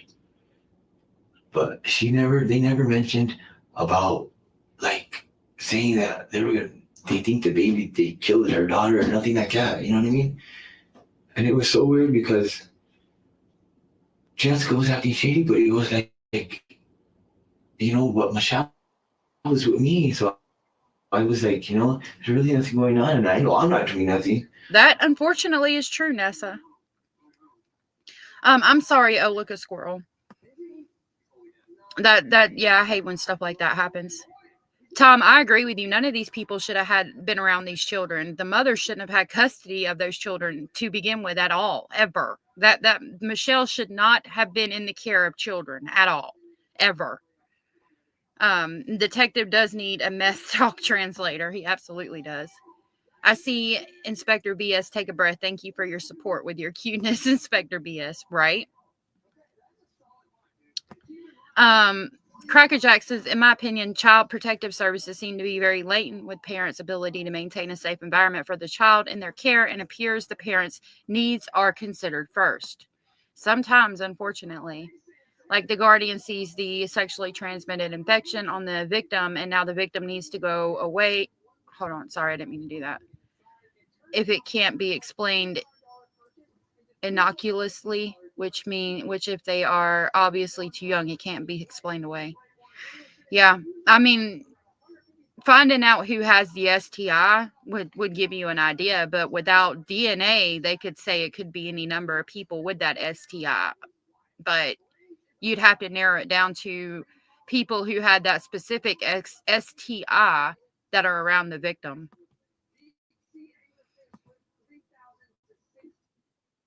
And I know I would never do something like that. So, but we should have checked. And then, you know, we were just kicking back, and me and Michelle went to the room right away. Okay? When we went inside after that. You what? We went to the room right away. Me and Michelle. But then you guys came out and had tacos and... Yes. Okay. Yeah, but that was right away. Where did you guys sit? And I was still in the room waiting for her asking and I was like, can you remember? And I was like on the phone and stuff. And she was like, oh, what are we doing? I said, just warm up the potatoes and get the meat and I'll just do the rest, you know what I mean? And then that's what happened. Fabian, I have a very hard time. Michelle's telling us, honestly, that she saw, and I'm telling you exactly what I said. Listen, I know. You can ask let me explain to you so you can understand what I'm thinking. All right. She physically saw Jess move Victoria's body from her bedroom to the bath. Okay, listen. Why didn't she say something to me then? Fabian. Why didn't she tell me anything? Why didn't she tell me anything? That's what I want to know. Okay, so I understand. Can you ask her that? Why didn't you tell Fabian something then? I believe that. I believe that he's saying, you know, because Michelle admitted to shit. We know that's not true. I believe that he's like, why didn't you say anything to me though? I mean, I believe him in that moment. They've got the ability to do DNA and RNA test the infection now, I think. Oh, okay. Well, that's good because yeah, we need to know. He's definitely not the most popular inmate in prison. I agree. Well, see, I don't know I don't know if he was messing with Victoria or not. His DNA wasn't linked to her that we know of, but I can't believe a word any of them say. And would there be DNA considering what happened to her and how she was basically decapitated? Well, we can ask her. How's that matter? Please, because she didn't tell me. Because from my point of view, it's very hard to understand how you wouldn't know. Exactly. If she didn't tell me nothing, you know what I mean? And plus, you just moved her body from the room to the bathroom, and I'm in the room with the door halfway shut. Of course, I'm not going to see that. If you really look inside that apartment, you're not going to be able to see that. So let's my side's all the way to that side. You know what I mean? It's not by the door side door. See, Michelle's side, you could see up through the door. It's infuriating to hear So if he's sitting in the side all the way away from the door and the door is cracked, I could see how he would not see into that room in that area. But Michelle definitely would. Hey, Thea Marie. He says carrying her upstairs. Was Victoria's bedroom upstairs? I didn't see any stairs in the apartment.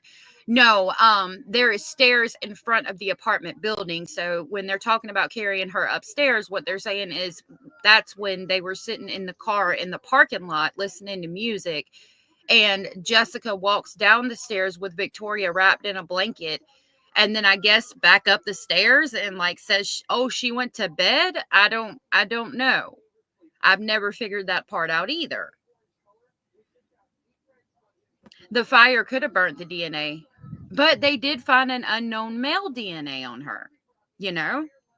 And I appreciate your comments and things because, you know, we're all trying to figure this out together. Fabian constantly switching up his story, but given his history of child, it's no mystery that he inflicted the same on Victoria. So his history of child abuse is not sexually. It's he said him and his child's mother got in an argument in a car and the baby got hit or something, or the baby was in danger in the car, something like that. Yeah, it's confusing from time to time. I mean, I don't know. Too often the most vulnerable are failed by those supposed to protect them, and it breaks my heart every time. It does me too, nonchalant. It's sad. It really is. In Michelle's interrogation, she claimed Fabian had been brutally Victoria for some time. While there are a number of versions of this story, many believe Michelle's confession was false and forced. However, even if that's true, it doesn't paint her in a good light. She was fully aware of the horrible things happening to Victoria. And I agree with that. I do believe her confession was false. However, this woman should have never had custody of these children at all whatsoever. And at the center of it all was Fabian, spinning lies while standing in the wreckage of his own monstrosity. Let's say you didn't see her move her, and Michelle never told you anything. Okay, let's say that. What I want to know now, when we need to get past, because I'm having a really hard time with it, is how I need to know what you heard or saw regarding Victoria's body being dismembered. I just heard like the TV being real loud and stuff like that, but I thought they were just, you know what I mean? Can I ask you this point blank? Did you start the fight with Jessica because you caught her cutting up Victoria's body? No. Was it him? I didn't know that happened. And if Michelle knew that happened, she never told me. I wish she would have told me. And I would have never thought my cousin would do something like that. That's why I didn't have my suspicions like that. Tell me the honest God, truth, sir. Please. I don't deserve this. Well, we're going to get to the bottom I of was in it. the wrong place, the wrong time. That's what happened. But I did not. It's not like I didn't stop seeing it. It's just no one told me that this was going on. Jessica sure enough wasn't. Okay, and she never told me nothing like that either. Fabian, listen to me. I know that you had a part in what happened last night. A part? And I don't know what part that is. That's why I don't want you to talk to me about. I had a part in something like that? No, I didn't. No, I did not. Okay. No, sir, Bebop. No. Don't, guys, please don't tell me that. I know I did not have a part in that. I need to know what part it was. Just because I didn't see it or hear it, I have a part. No, what? Fabian, I think I'm going to be honest with you. Based on the information that's being fed to me right now, and listen, for whatever reason, if we can prove what Michelle is saying is wrong, then that'll get you up. But I'm telling you right now, based on what she's telling us, it's not looking good for you. Because So what is she saying? That I did this? You know what doesn't make sense to me? Is that you've only known Michelle for 3 weeks. But listen, Yeah. but you and Jess are cousins. So I'm starting to think that you and Jess were more tight with each other and that Michelle is kind of like, what just happened in my apartment? And this is my daughter that got killed. And so, you know, I'm thinking someone maybe kind of threatened someone that if they say something, something's going to happen. No, I mean, Because like I said, no, Fabian. Now that goes back to what Genevieve said, that, you know, do you think that it's a possibility that Jessica and Fabian, like Jessica could have been contacting Fabian from prison and then got some kind of situation set up for her to make money or do whatever she does? I don't know. She's agreeing with the detective right now. Well, I don't know what they set the fire with. Jessica did that. The police are knocking on the front door. She's got Victoria in the bathtub that's partially dismembered. And so she sets the bathtub on fire, runs out the back, and jumps or slides off the balcony and shatters her ankle.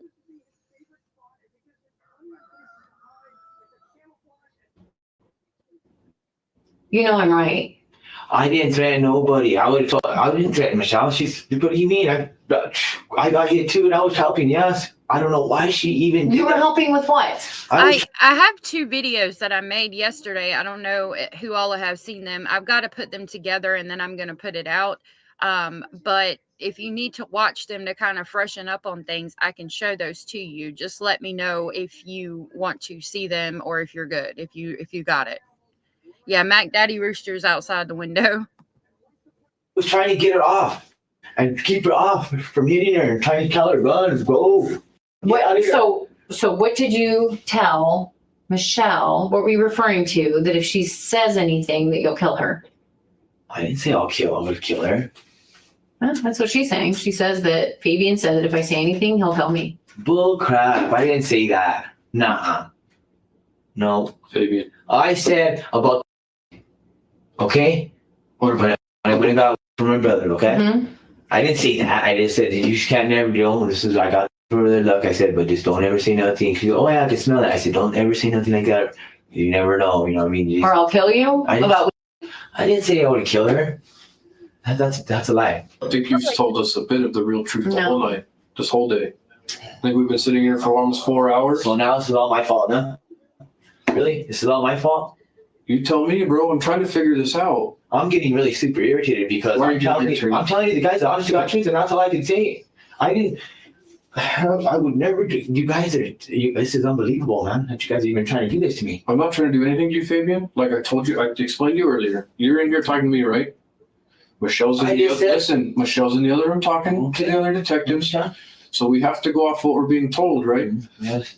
So like I said, we're gonna only have 3 people that can speak for Victoria. You, Michelle, and Jess. Yes. Fabian clearly fits the profile of a narcissist. Throughout the interrogation, he only thought of himself, lying whenever it suited him. But through all the lies and manipulation, one truth stands clear, and the detectives are about to confront him with it. Now, in my mind, I don't have anything to prove it right now, like just sitting in this room. I don't doubt that Jess killed Victoria. Why would she though? Why? I don't know. Why? I couldn't tell you It's my why. I question. can't tell you why. But based on everything, I'm not doubting that. I need to know what your involvement is, bro. My involvement was, yes, that was my cousin. I asked her if she could stay a couple of days. That's my involvement. I did not know this was going on. Never would think that would go on. But yes, I should have checked when she came down the stairs with Victoria. Okay? Fabian, I should have, Fabian. but I never did, and she never checked either. We're way. I believe that. Like, and his irritation does seem genuine. Abella said, he sounds like Sarah now. Now everything is dropped on me. I paraphrase. Yeah, I could see that too. It's so hard to tell with these 3 individuals who's telling the truth and who's not. I believe Jessica is 100% accountable and knows exactly who did what. Crackerjack said it's crazy when looking at the apartment layout. It's difficult to place the horrific crime there, but we know walls or places can't talk, unfortunately. It is. It looks like a beautiful apartment. Hey, Teresa. Sorry, I was interrupted several times trying to watch that with y'all. I fell asleep watching the one you posted yesterday. Oh, you're fine, love. I appreciate you being here, and I'm glad you got you some rest. He's done for the prison population. He is. Bonnie said, I don't know if that's narcissism. I think he's just selfish. Not that I'm a doctor. Right. Yeah, I don't know. His brain's in the toilet, bad girl. I understand, but about the thing when I told her, I'm not here about. yeah, that's what I told her. I didn't say kill her. Hands. Let me see your hands. Go like this. I know the truth is the hardest. You stabbed her. You stabbed somebody. What? You're saying I stabbed somebody? I can tell from what I just saw on your hands, because blood, I don't care how much you wash it, it doesn't go away. You're saying I stabbed Fabian? somebody? Okay, then, Really? okay, so hold on. I know I grabbed the iron like that, and it was Okay. bloody. That's all I know. And I threw it. A knife, you were holding a Listen. knife that had blood on it. So maybe you didn't stab her, but I need to explain how you had a knife in your hand that had blood on it. A knife, not the iron, but a knife. I had the iron, and the iron had blood on it. I didn't have no knife. No, I can tell. I can tell it was not an iron, but I can tell it was a knife. Fabian. I wasn't holding no knife. Fabian. So you're saying I stabbed this little girl? I'm trying to explain. You're saying it. you're at least close enough. You were at least close enough to her when she was stabbed. So Jessica had only been there for a couple of days. As a matter of fact, she says on prison phone calls later, she had only been out for exactly a week. This all happened the 7th day she was out of prison. But Michelle says that she had a boyfriend that was trying to kiss Victoria, and she called CPS, got him out of the house immediately, and went and had both the kids tested to see if they had been touched, and those tests were negative. Now, how many boyfriends she had in between them and then Fabian and his cousin coming along, I don't know. Who was touching Victoria? What happened with Jessica? And was it just her and this unknown individual, or was Fabian involved? Was Michelle involved? I don't know.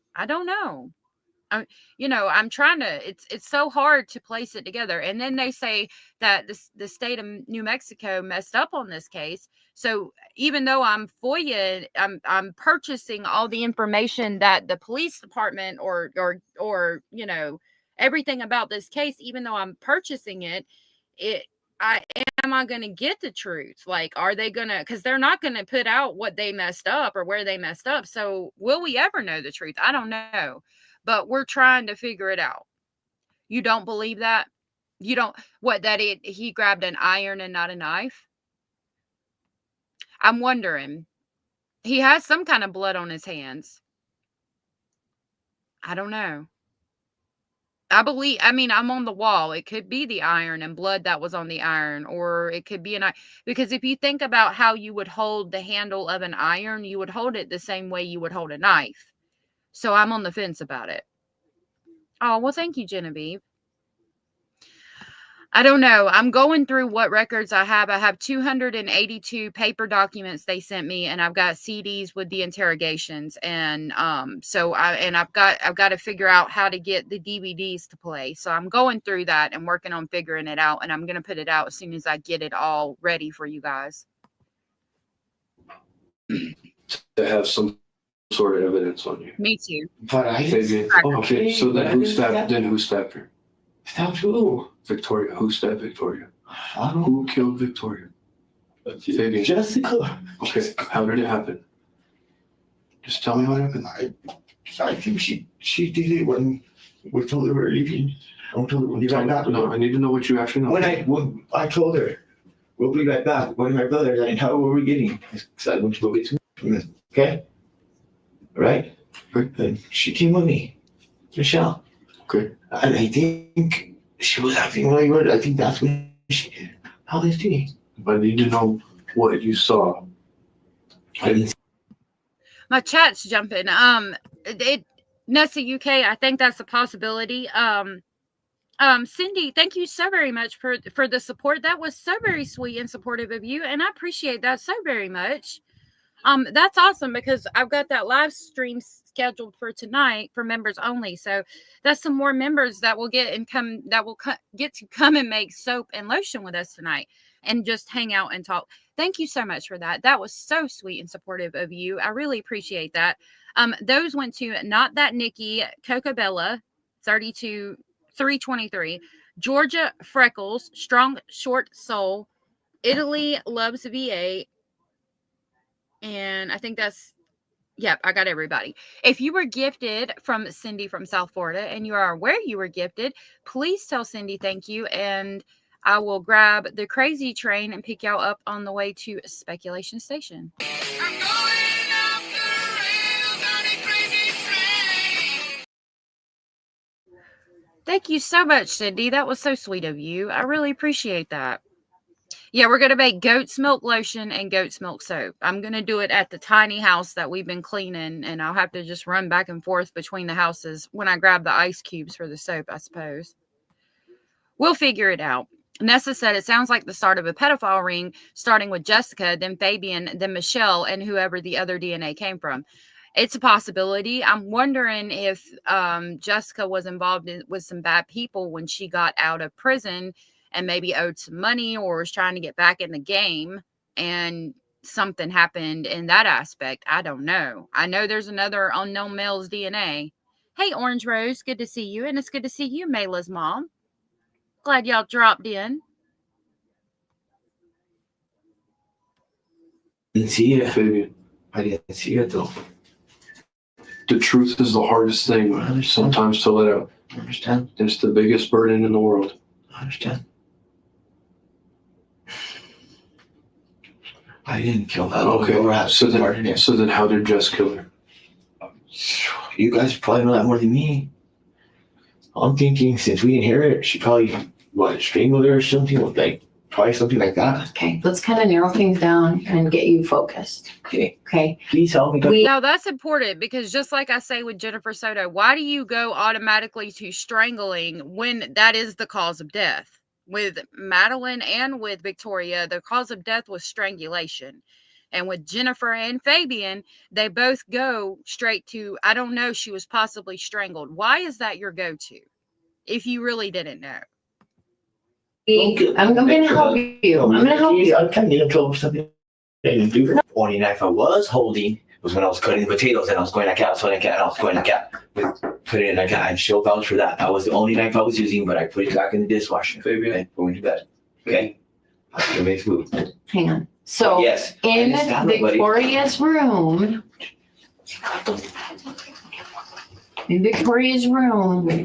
So, we know that there was a physical altercation. yes, Wait a minute. Jessica was. Listen, I know. But there was a physical altercation that occurred during the time that you and Victoria and Jess were in there. And I can't really necessarily put Michele in there, maybe close. But No. maybe you just saw something happen, but I can show you in here. Probably, So- Bonnie. What did you see? So you're saying that I was in there with Jessica? No, I was not in there. The only time that happened is Okay. when. I can help you. What's her name ran in there? Michele ran in there, okay? She ran to. Stop And that's stop because- for a second. Stop. Listen. It's not bad. Right. Listen. Seriously. We know what happened, okay? Okay, I understand. I just need you to be quiet and just think. Okay, I'm thinking. I'm trying to think. Fabian, look at me. Look at me.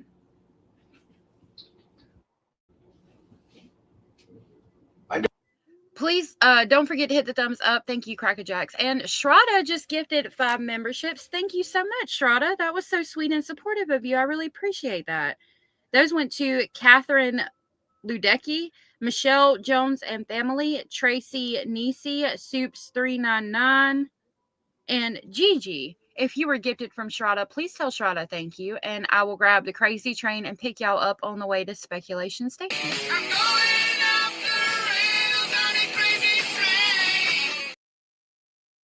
Thank you so very much, Shraddha. That was so sweet of you. I really appreciate that. Thank you so much. Hey, Tony. Good to see you. Happy Saturday. Genevieve said, where are their devices? I do believe they did take them immediately. And you would think there would be something on their devices. Like, what did they find on Jessica's? I'm going to go through the paperwork and find out. I still need to read more of the paperwork. I don't think you're a monster. Okay? Of course not. Listen, we're at the point now. It's not a matter of, it's less a matter of what happened, okay? Exactly. Anyone know? Hang on. I kind of want to just know why, maybe, and what you guys were thinking, what motivated it, okay? Fabian, Look at me. We can keep playing these. We can keep playing these circle games. Listen to me. We can keep playing these circle games. It's crazy, man. I know.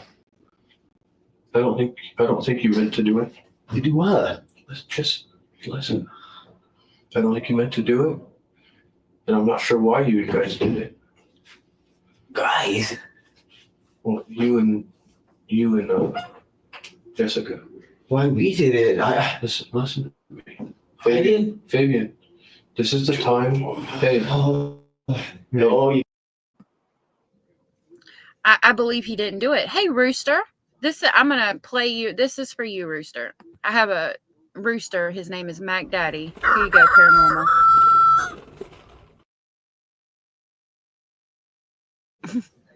Hello, Paranormal. It's good to see you. This again is from Real Crime Psychology. Please give them a like and subscribe. They are in the description box and in the top of the chat box. Oh, you guys can't do that. I mean, come on. This is the time, Fabian. This is the time to do right by Victoria. What happened. It's just did it. I didn't do none of that. And tell me what happened. Okay. Freaking, she was worried about, Jessica, this and that. I just told her to leave her alone, I guess. Like I said, I was hearing a little bit yelling, this and that, when the TV was loud. And I didn't know that was going on in there. I should have checked. No, stop. But what I'm trying to tell you is I was never in there and helped Jessica do nothing. And I never seen her move a body. We know you were in Victoria's room with Jessica when she died. Well, her mom was too then, if that's when she died. Okay, Michelle was there. Michelle was in the room when she died. All three of you were. But I didn't do it. Okay. Detective Corey already has Michelle's statement. Now they just need confessions from both Fabian and Jessica, who were also being interrogated alongside. We'll dive into her interrogation later on this channel, so stay tuned for that. For now, the focus remains on Fabian, aiming to uncover what led to the events that transpired that day. Jessica did it. Hey, Ann, it's good to see you. I think it's definitely a possibility. You just got one and he's free roaming. Yeah, they have the house that they go in at night, but they roam around during the day. And then there's 19 babies, too, I've been taking care of for her while she's out of town. Tom said, well, that was clear as mud. No doubt. How did she do it? God, my mind was crazy. I didn't know how to think it. So what I'm telling you now, happened? I'm scared. Okay. Michelle, I think I heard the little girl try to yell or something, and I think just went off on her too. Did she stab her? I think so. And she was trying to. Why did she go off on Victoria? I don't know, because she was screaming. So tell me what you saw. I see like Michelle right there getting stabbed at, and then I guess I heard Victoria. Where did she stab her? Where on her body? Michelle? Where did Jessica stab Victoria? I don't know. I don't know, but I saw her. I just know Now we're getting a confession. Is it real or is it forced? that I did hear Victoria. Okay, and I was like, whoa! So I thought she went in here, and I was like, Jessica, get off of him, and she was just going off on him like that. On who? On Michelle, and I guess we had Something on.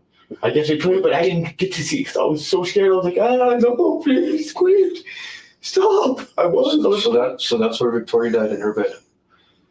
Yes. I know it's unbelievable and you can't wrap your mind. I know. But it wasn't me. It was getting weird. I tried to pull it off. You tried to help, okay. So tell me. I need to know the specifics because we're too far down the road to keep playing this lie game. We know you, Michelle, and Jessica were in the room when Victoria died, okay? We have like hawks and things. But luckily we've been all right with that. He does protect them. Like if I'm walking up, he'll get in between me and them. He's very protective.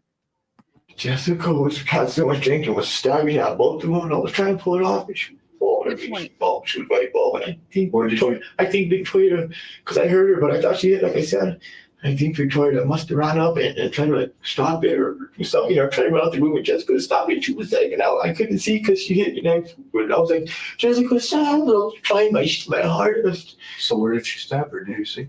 I saw her stabbing. Yeah, like that. What was she stabbing with? I don't know what she was using, but all I know Was is it a knife? yeah, I think she How might big did it look? she might have had a knife. She might have had a knife. Fabian, there's no need to protect her anymore. Okay. He knows the story. I'm trying to She understand. had a knife. It's one from the kitchen. Okay. I don't know what size. What happened after Victoria got stabbed? Fabian, I don't have time for the Okay, listen. After that, that's where the fight happened in the room, right? And then that's when I got scared and I ran. I said, this is crazy. What the hell? No. When she look after that happened, okay, this is when she tried following me and she grabbed the iron. Okay. After she did that, okay, and I was very intense because my mind was so crazy. I was trying to stop it. It's not my fault. I'm just scary. It's the craziest thing that's ever happened to me. Okay. I don't even know how to, you know what I mean? I'm trying to get it right. I think for you guys, but yes, and I heard Victoria. That's why I said I thought she hit, but I guess she ran to come help her mom. You know, she stabbed that. I was trying to pull Jessica because you know what I mean. I was right there trying to pull her off her. Jessica was hitting me back and just going off. So let me explain to you. And then after that, I was like, "Oh no, Jessica, stop! Please, someone help!" And I went running to the patio, and she went whacking me with. That's all. I think that's when I think that's. Fabian, stop. I'm trying to think. Stop. Hold on, just hold on. Can I think? Well, I know what. Let me help you figure. Let me fill in some of the Let me think. details for you, and maybe we'll refresh your memory, and you can talk about All it. right, good. Jessica stabbed Victoria in the bedroom, right? She was stabbing at Michelle and Okay. Victoria, and I didn't see it, but I heard Victoria. Okay, but I did not see it with my eyes, but I heard Victoria, and I thought she hit. Okay, that's why. What was Victoria saying? Oh, she was yelling. She was just saying, stop, help. And I was saying, yelling the same thing, just like Michelle. And Jessica was just going off. Okay. What started the whole thing? Did it have to do with? No, I don't think so. It had to have done, I think, because Jessica was saying something that her boyfriend sent her a letter and she has to do something. And I don't know what her problem was. And she kept, she had that in her, cutting that stuff. And I was like, what? She goes, he's going to come for me. He's going to kill us. He's going to kill us. I was like, what? Jessica, stop. You know, that's it. What's going on? And, you know, there's no way. And she said that, like, the day before that. You know what I mean? So I'm wondering, I couldn't quite grasp everything he was saying. Was he saying that he saw Jessica attack Michelle and Victoria and stab Victoria? I'm trying to listen. You can ask me a question if you have one, sweetheart. Strata said this channel is so funny, farm animals and recipes and true crime. Yeah, pretty much. Using the word okay as a coping mechanism when under stress in manipulating and fabricating information during an emotional conversation or interrogation. Interesting. He didn't see it because by law, he had to be involved. It's possible. Yeah, I know that by law, he would have been involved. Yeah. Hey, Edith. Good to see you, love. He did see it. He heard it, he said. Okay. Yeah, I'm trying to figure out, like, I don't understand if he's referencing when Jessica was attacking Michelle with the iron, or if he's saying that Victoria was there too. He said her name, and he said that she was going after Victoria too. So, I don't know. When she started acting like that, okay? And I thought she was just, just high and stupid, honestly. And Fabian, that whose decision was it to cut up Victoria to hide the body? I think it was Jessica's because after that happened, after she stabbed at him like that, whatever, and I didn't see it, but I heard her. But I'm pretty, everything was just so fast and weird and crazy. There's another version of the story. Around 6:30 p.m., when Michelle and Fabian left to get narcotics from Fabian's brother's place, a man allegedly from the cartel came looking for Fabian, claiming the latter owed him money. With no sign of Fabian, the man went straight into Victoria's room and assaulted her before strangling her to death.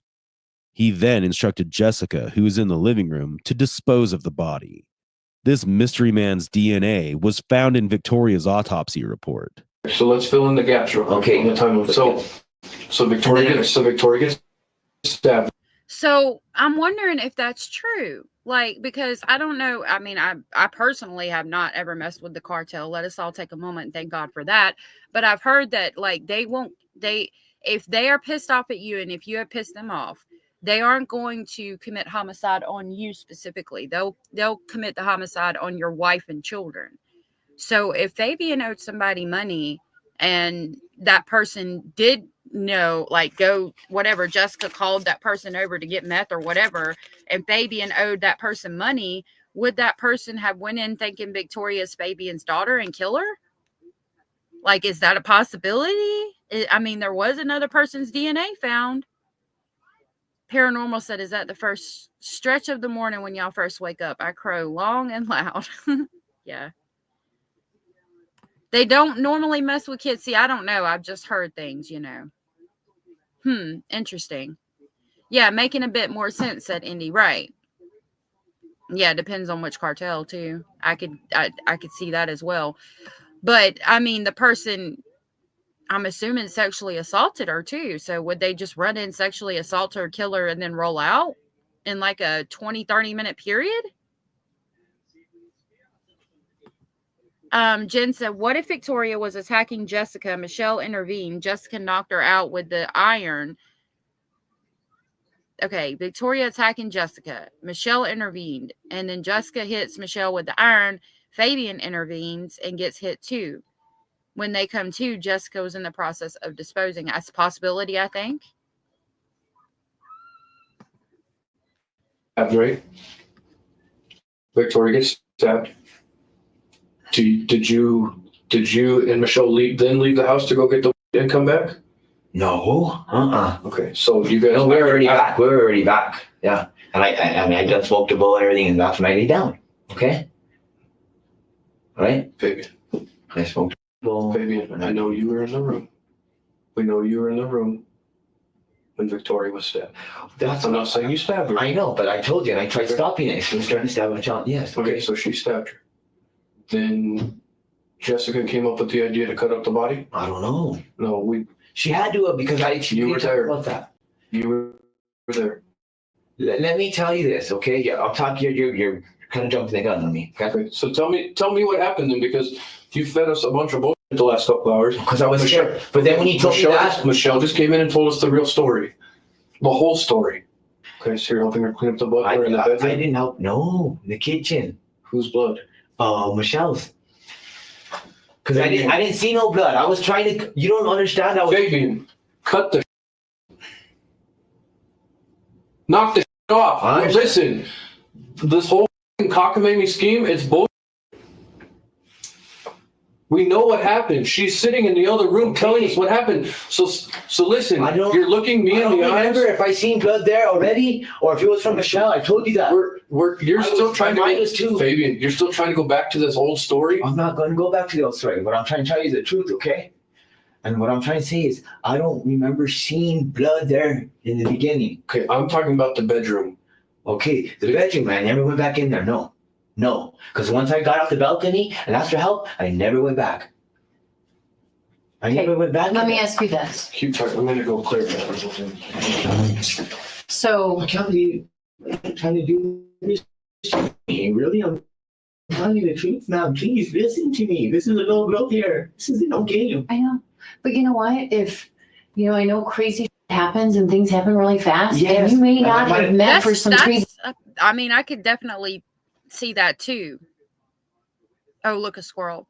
How did you try stopping it? You're so manly, big and strong. How couldn't you?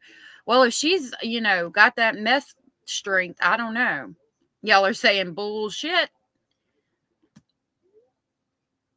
Y'all are calling bullshit on his story. What? A bullshit? A bullshit? A bullshit. A bullshit. So I don't know. Tom said he didn't jump off the balcony to get away from the cops because he's innocent. He didn't jump off the balcony. So Jessica did. He was in the apartment with Michelle after they had just been beat up with an iron, and they are the ones that called 911. Well, bad girl, that's what Michelle said, but I don't know that to be true because she lied about a lot of things. No, he didn't jump off the balcony. Rachel says he's such a liar, only trying to protect himself. Do we know if he was high? I think he was, but I'm not sure.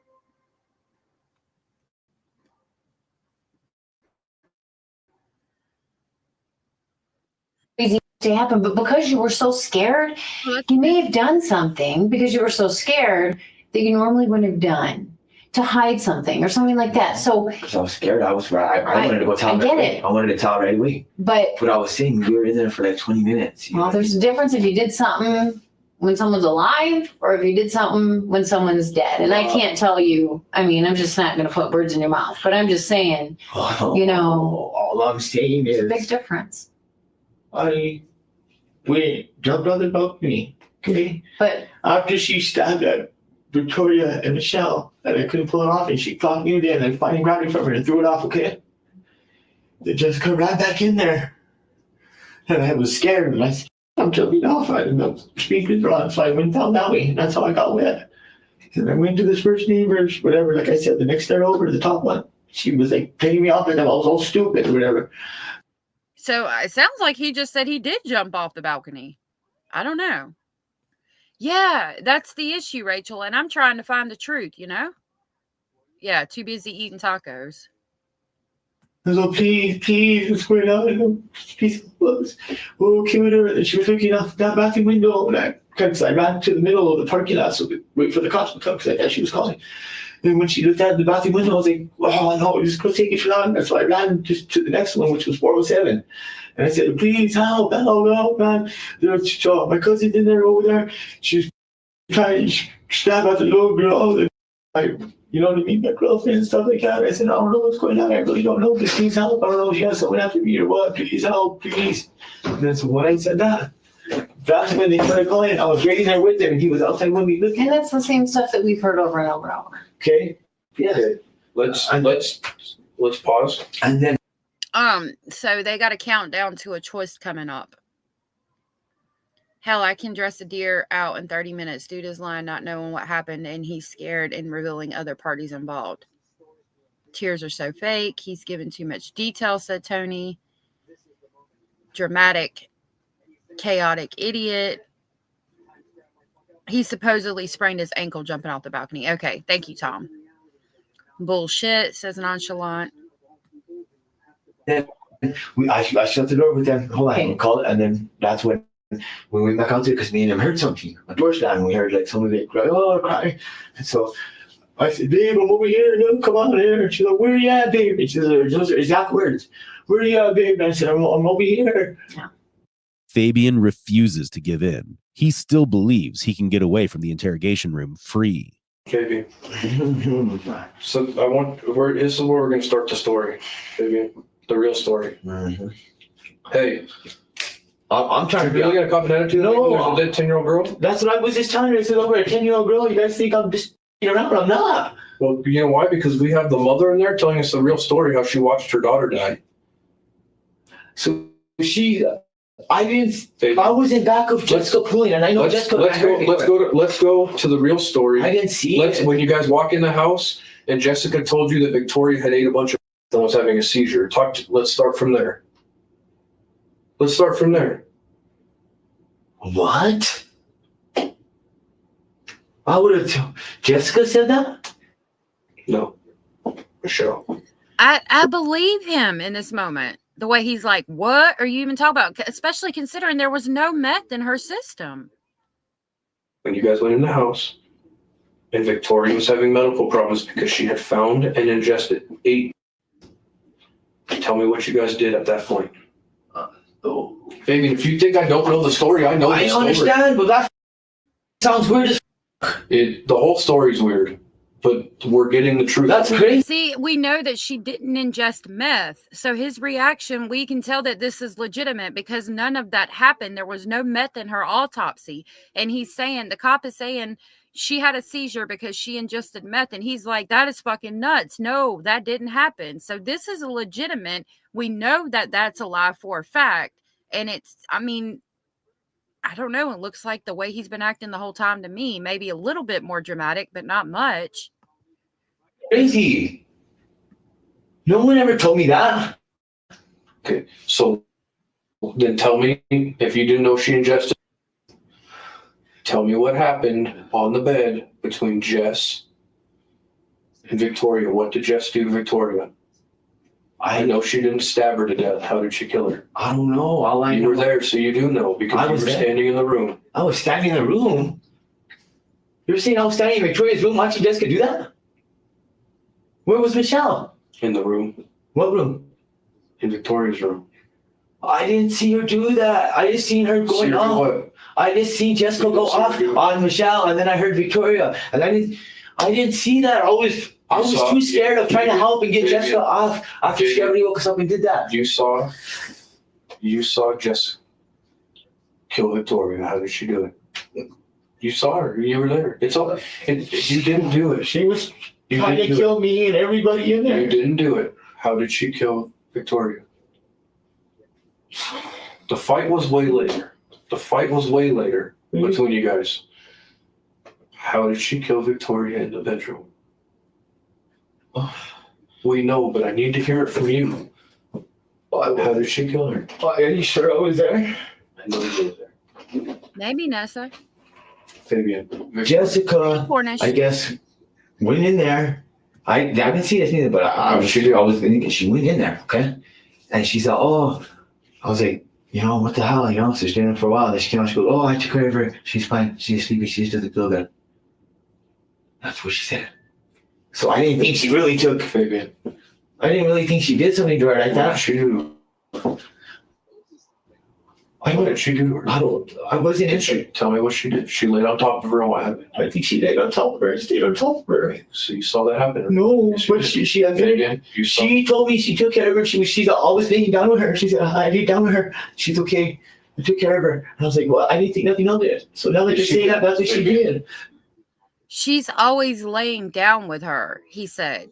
So Jessica was always laying down with this little girl in the bed and putting her to bed and shit? Oh my God. What's your name? Corey. Corey.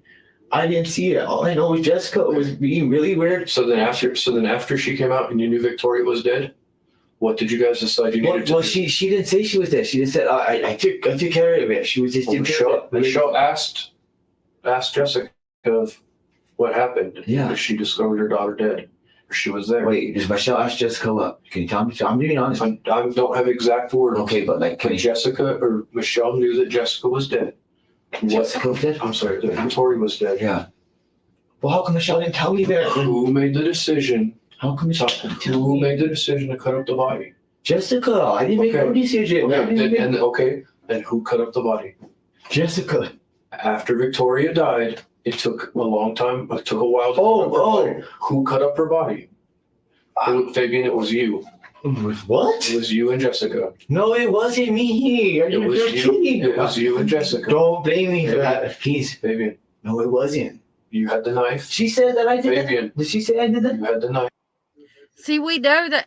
I don't know whether to believe him in that moment or not. He didn't get as aggravated as he did the first time. It wasn't dramatic as when we know that she didn't ingest meth.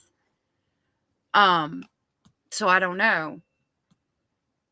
He didn't notice Jessica was topless. I mean, if she was, I don't know. Yeah, I would be concerned. You would hope so. I'm not sure this guy is capable of telling the truth. He's definitely trying to distance himself. He didn't remember, participate in anything bad, period. His body language is winky right now.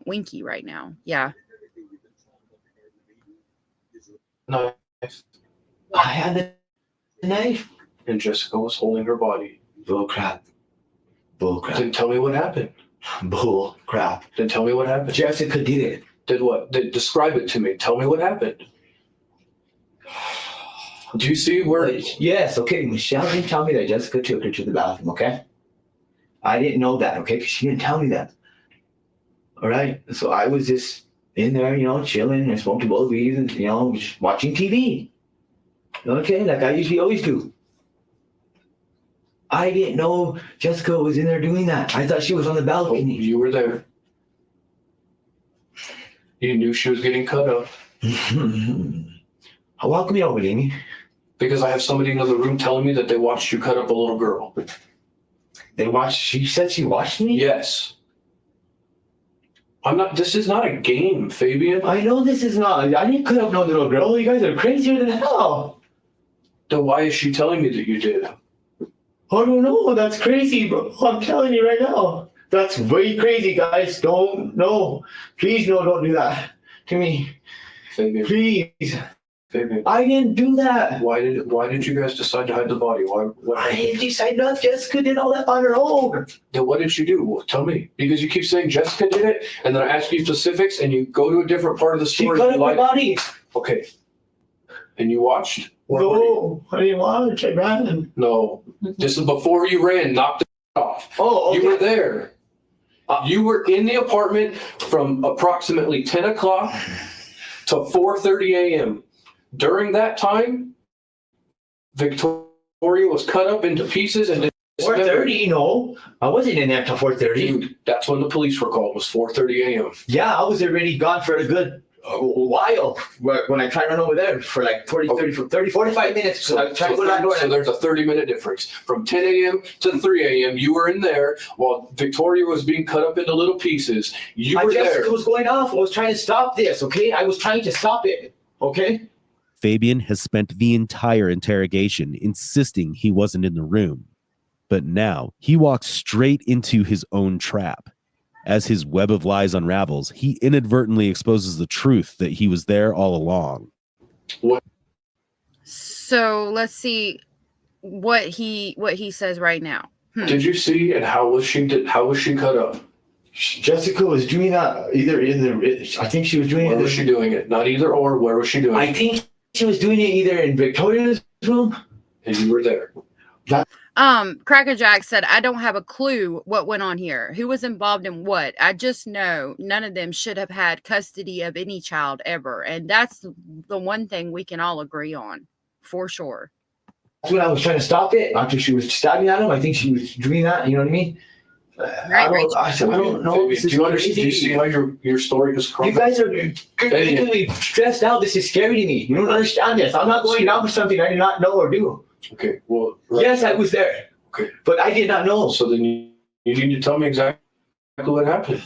Because you acting like you don't know what's going on doesn't help you when Michelle's over there giving us detailed accounts that matches the exact physical evidence that we have. And she's putting you there at the scene. She's putting you there watching. She's putting you there helping. She's putting you there with full knowledge of everything that's going on. Oh, no. No way. Yes, way.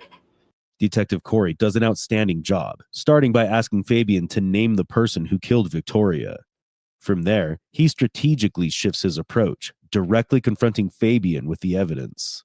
Fabian, listen. What are you... Look at me. I didn't do What are you scared of right now, Fabian?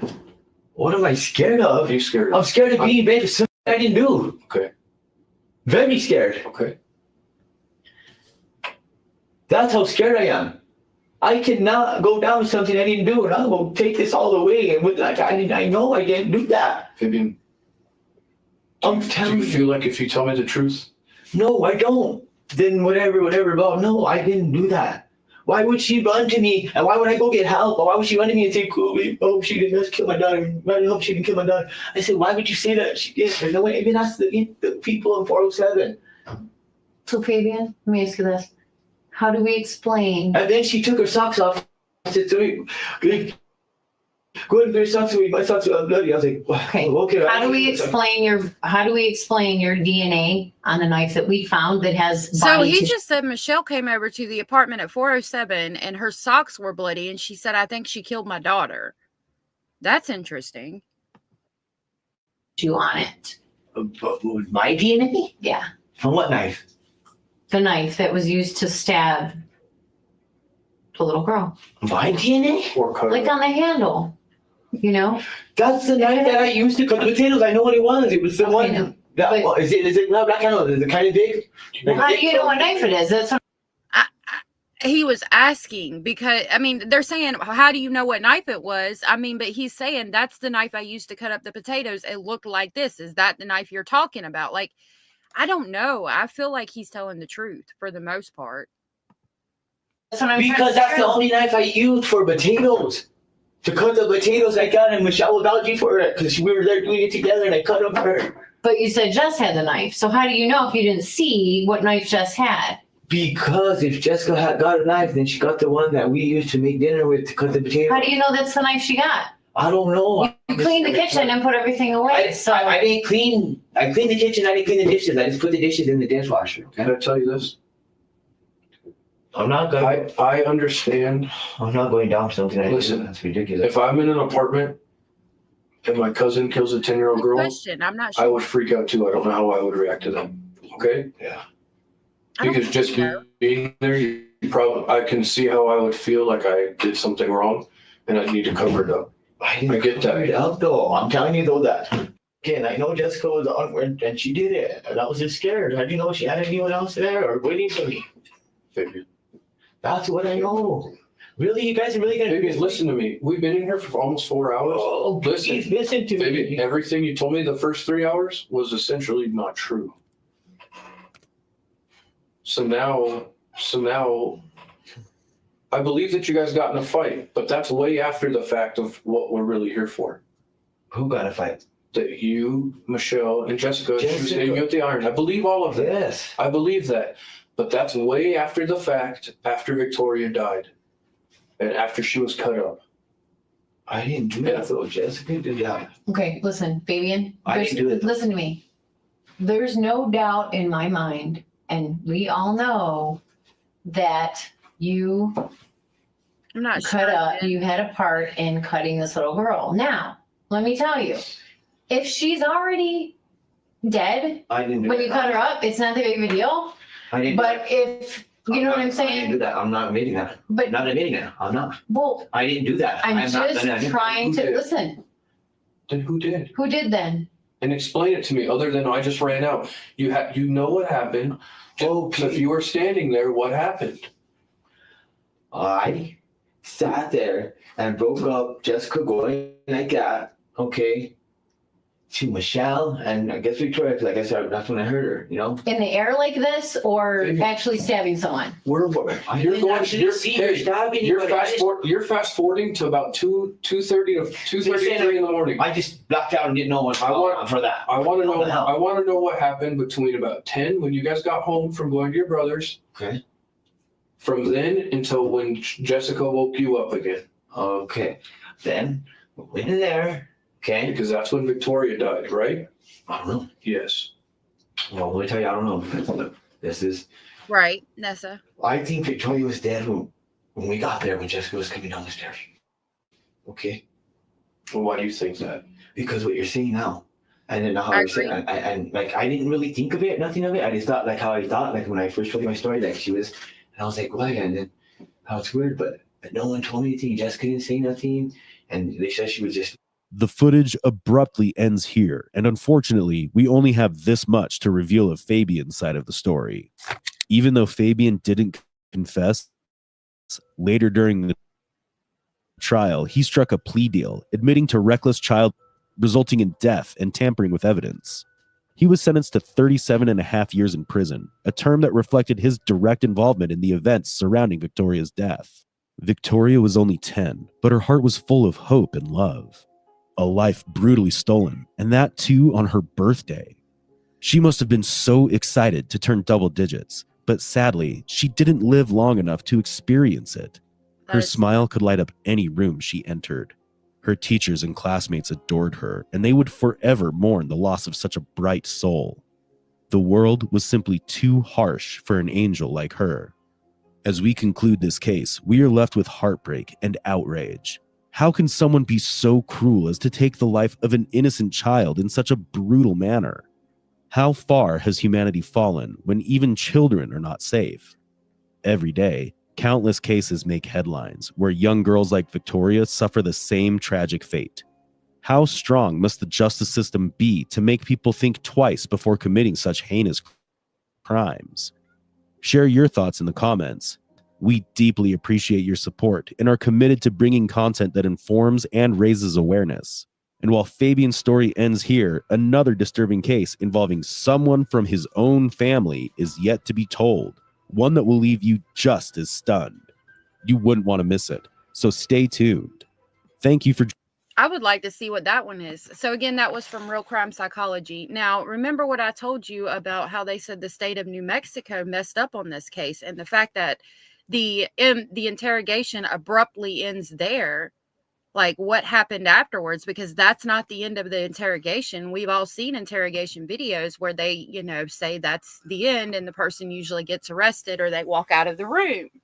So what did they have to cut out of that interrogation and that we didn't get to see? Like, was it where they messed up? I think he was telling the truth. I mean, I don't know. Rachel said, does anyone know if there was CPS involvement with her mom before this happened? She supposedly called CPS because she had a boyfriend that was trying to kiss the little girl, and she had them checked, and the doctor said that nothing was wrong, that they were all safe. But we know per the autopsy that Victoria had an infection that she had had for some time of human papillomavirus. So how did that happen? When did that happen? Who was messing with Victoria? How many people were messing with Victoria? Like, we don't know. What is the truth and what's not the truth? Still trying to figure it out. We know that Jessica was the main culprit, and we know that another male's DNA was found on Victoria. So who's this other male DNA? What did Fabian know? I don't know. Like, I have a lot of questions. His family, yeah, that's going to be something interesting to look into. I would love to know what Real Crime Psychology has on that. And I want to show you real quick, if it'll work, before we go, Jessica's sister. We looked at it yesterday.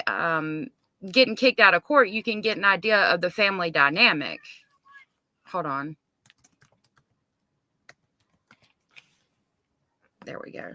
Okay, let me pull it up, because they've got a family dynamic where they're kind of close. Like, they're really close, and it seems like they would lie for each other and things like that. So that also brings up questions for me. Okay, so it's this one. We're going to watch and listen to it real quick. This is also Fabian's cousin. Don't you start on me. So this is Jessica Kelly's sister, also Fabian Gonzales's cousin. A lot of strange things at the courthouse today. There was a woman who was screaming. She got kicked out of court after she threatened Michele Martens. One by one, heads down, all in shackles, the three people accused of killing 10-year-old Victoria Martens made their way into the courtroom. Michele Martens, Jessica Kelly, and Fabian Gonzales are suspects in one of New Mexico's most horrific crimes. As they spotted friends or family members, there were plenty of tears and sighs. The grandparents of 10-year-old Victoria Martens held hands and wore pins saying, "Forever Victoria." Last August, Victoria was raped, killed, dismembered, then set on fire. Victoria's mother, Michele, is one of the suspects in this case. At first, it was quiet in the courtroom. Then a woman who blew kisses at our photographer and gestured for Jessica Kelly to smile was kicked out. You guys are pieces of get you, Michele. Fabian, you're still leave the courtroom now. No. After that, Martin's defense attorney. She said, you're something. I couldn't catch all of that, but you can see how supportive her family is, and blaming, saying, Michele, you're a piece of shit, which she is, for allowing this to happen to their daughter. Fabian, you're still family, and telling Jessica to smile when we know she was like the main person involved. I'll play that section again real quick. Was kicked out. You guys are pieces of get you, Michele. Fabian, you're still leave the courtroom now. No. After that, Martin's defense attorney, Gary. And then we know that they moved Michele a little closer. So I don't know. Like, I would love to know what you guys think. I saw that someone came in, and now I can't find them. Oh, Rachel, aka Hoodie and a Crowbar. Good to see you. Oh, well, thank you for hanging out. I appreciate you. So yeah, let me know what you think. I'm going to keep going through the documents I have and seeing what I can figure out. The whole story is crazy. Hollywood would reject the screenplay of it. Exactly. And to know what happened. I mean, and at the end of the day, Michael and Victoria are the real victims. So please keep them in your thoughts and prayers. They were all tried. They ended up being tried separately. Hey, Chuck-a-Legs, good to see you. So I am going to do a live stream tonight for members only, where we're going to make some goat's milk lotion and soap. And I hope to see y'all there. We're just going to chit chat, and I'm going to show you guys how to make it. And then you guys can like replay it if you want to make this stuff yourself and all of that. So that's scheduled for 8:30. I hope to see y'all there. Thank you for being here. Thank you for your support. I appreciate y'all so very much. Victoria was 10 years old, and it was her 10th birthday when this happened. The sadist, the village idiot, and the people pleasing go along with anything, mother. Yeah. Abellis, thank you for gifting 20 memberships. That was so sweet of you. Those went to Ann Ruler, The Gardening Divas, Safina, Trailgazer, Nora Willa, Classy Lass, Uncomfortably Numb, Susie, Tony, Voices Carrie, Let's Save Some Douglas Dogs, Rich Buddy, Raven, Kristen, and Chelsea, and then also, sorry, Carolina Blackledge, Darlene Wesley, Reap What You Sow, Peace, and Sherry were gifted from Abellis. Excuse me. And then Rachel, aka Hope Hoodie and a Crowbar, also became a member. I really appreciate that. You guys are so sweet. Thank you for that. If you were gifted a membership from Abellis, please tell Abellis thank you. And thank you, Rachel, for becoming a member. I'm going to play Crazy Train and pick Rachel up. I'm going off the rails on a crazy train. Welcome to Speculation Station, Rachel, and I will get the Polar Express for everybody else with Abellis. Thank you so much, Abellis. Again, if you were gifted from Abellis and you are aware, please tell her thank you.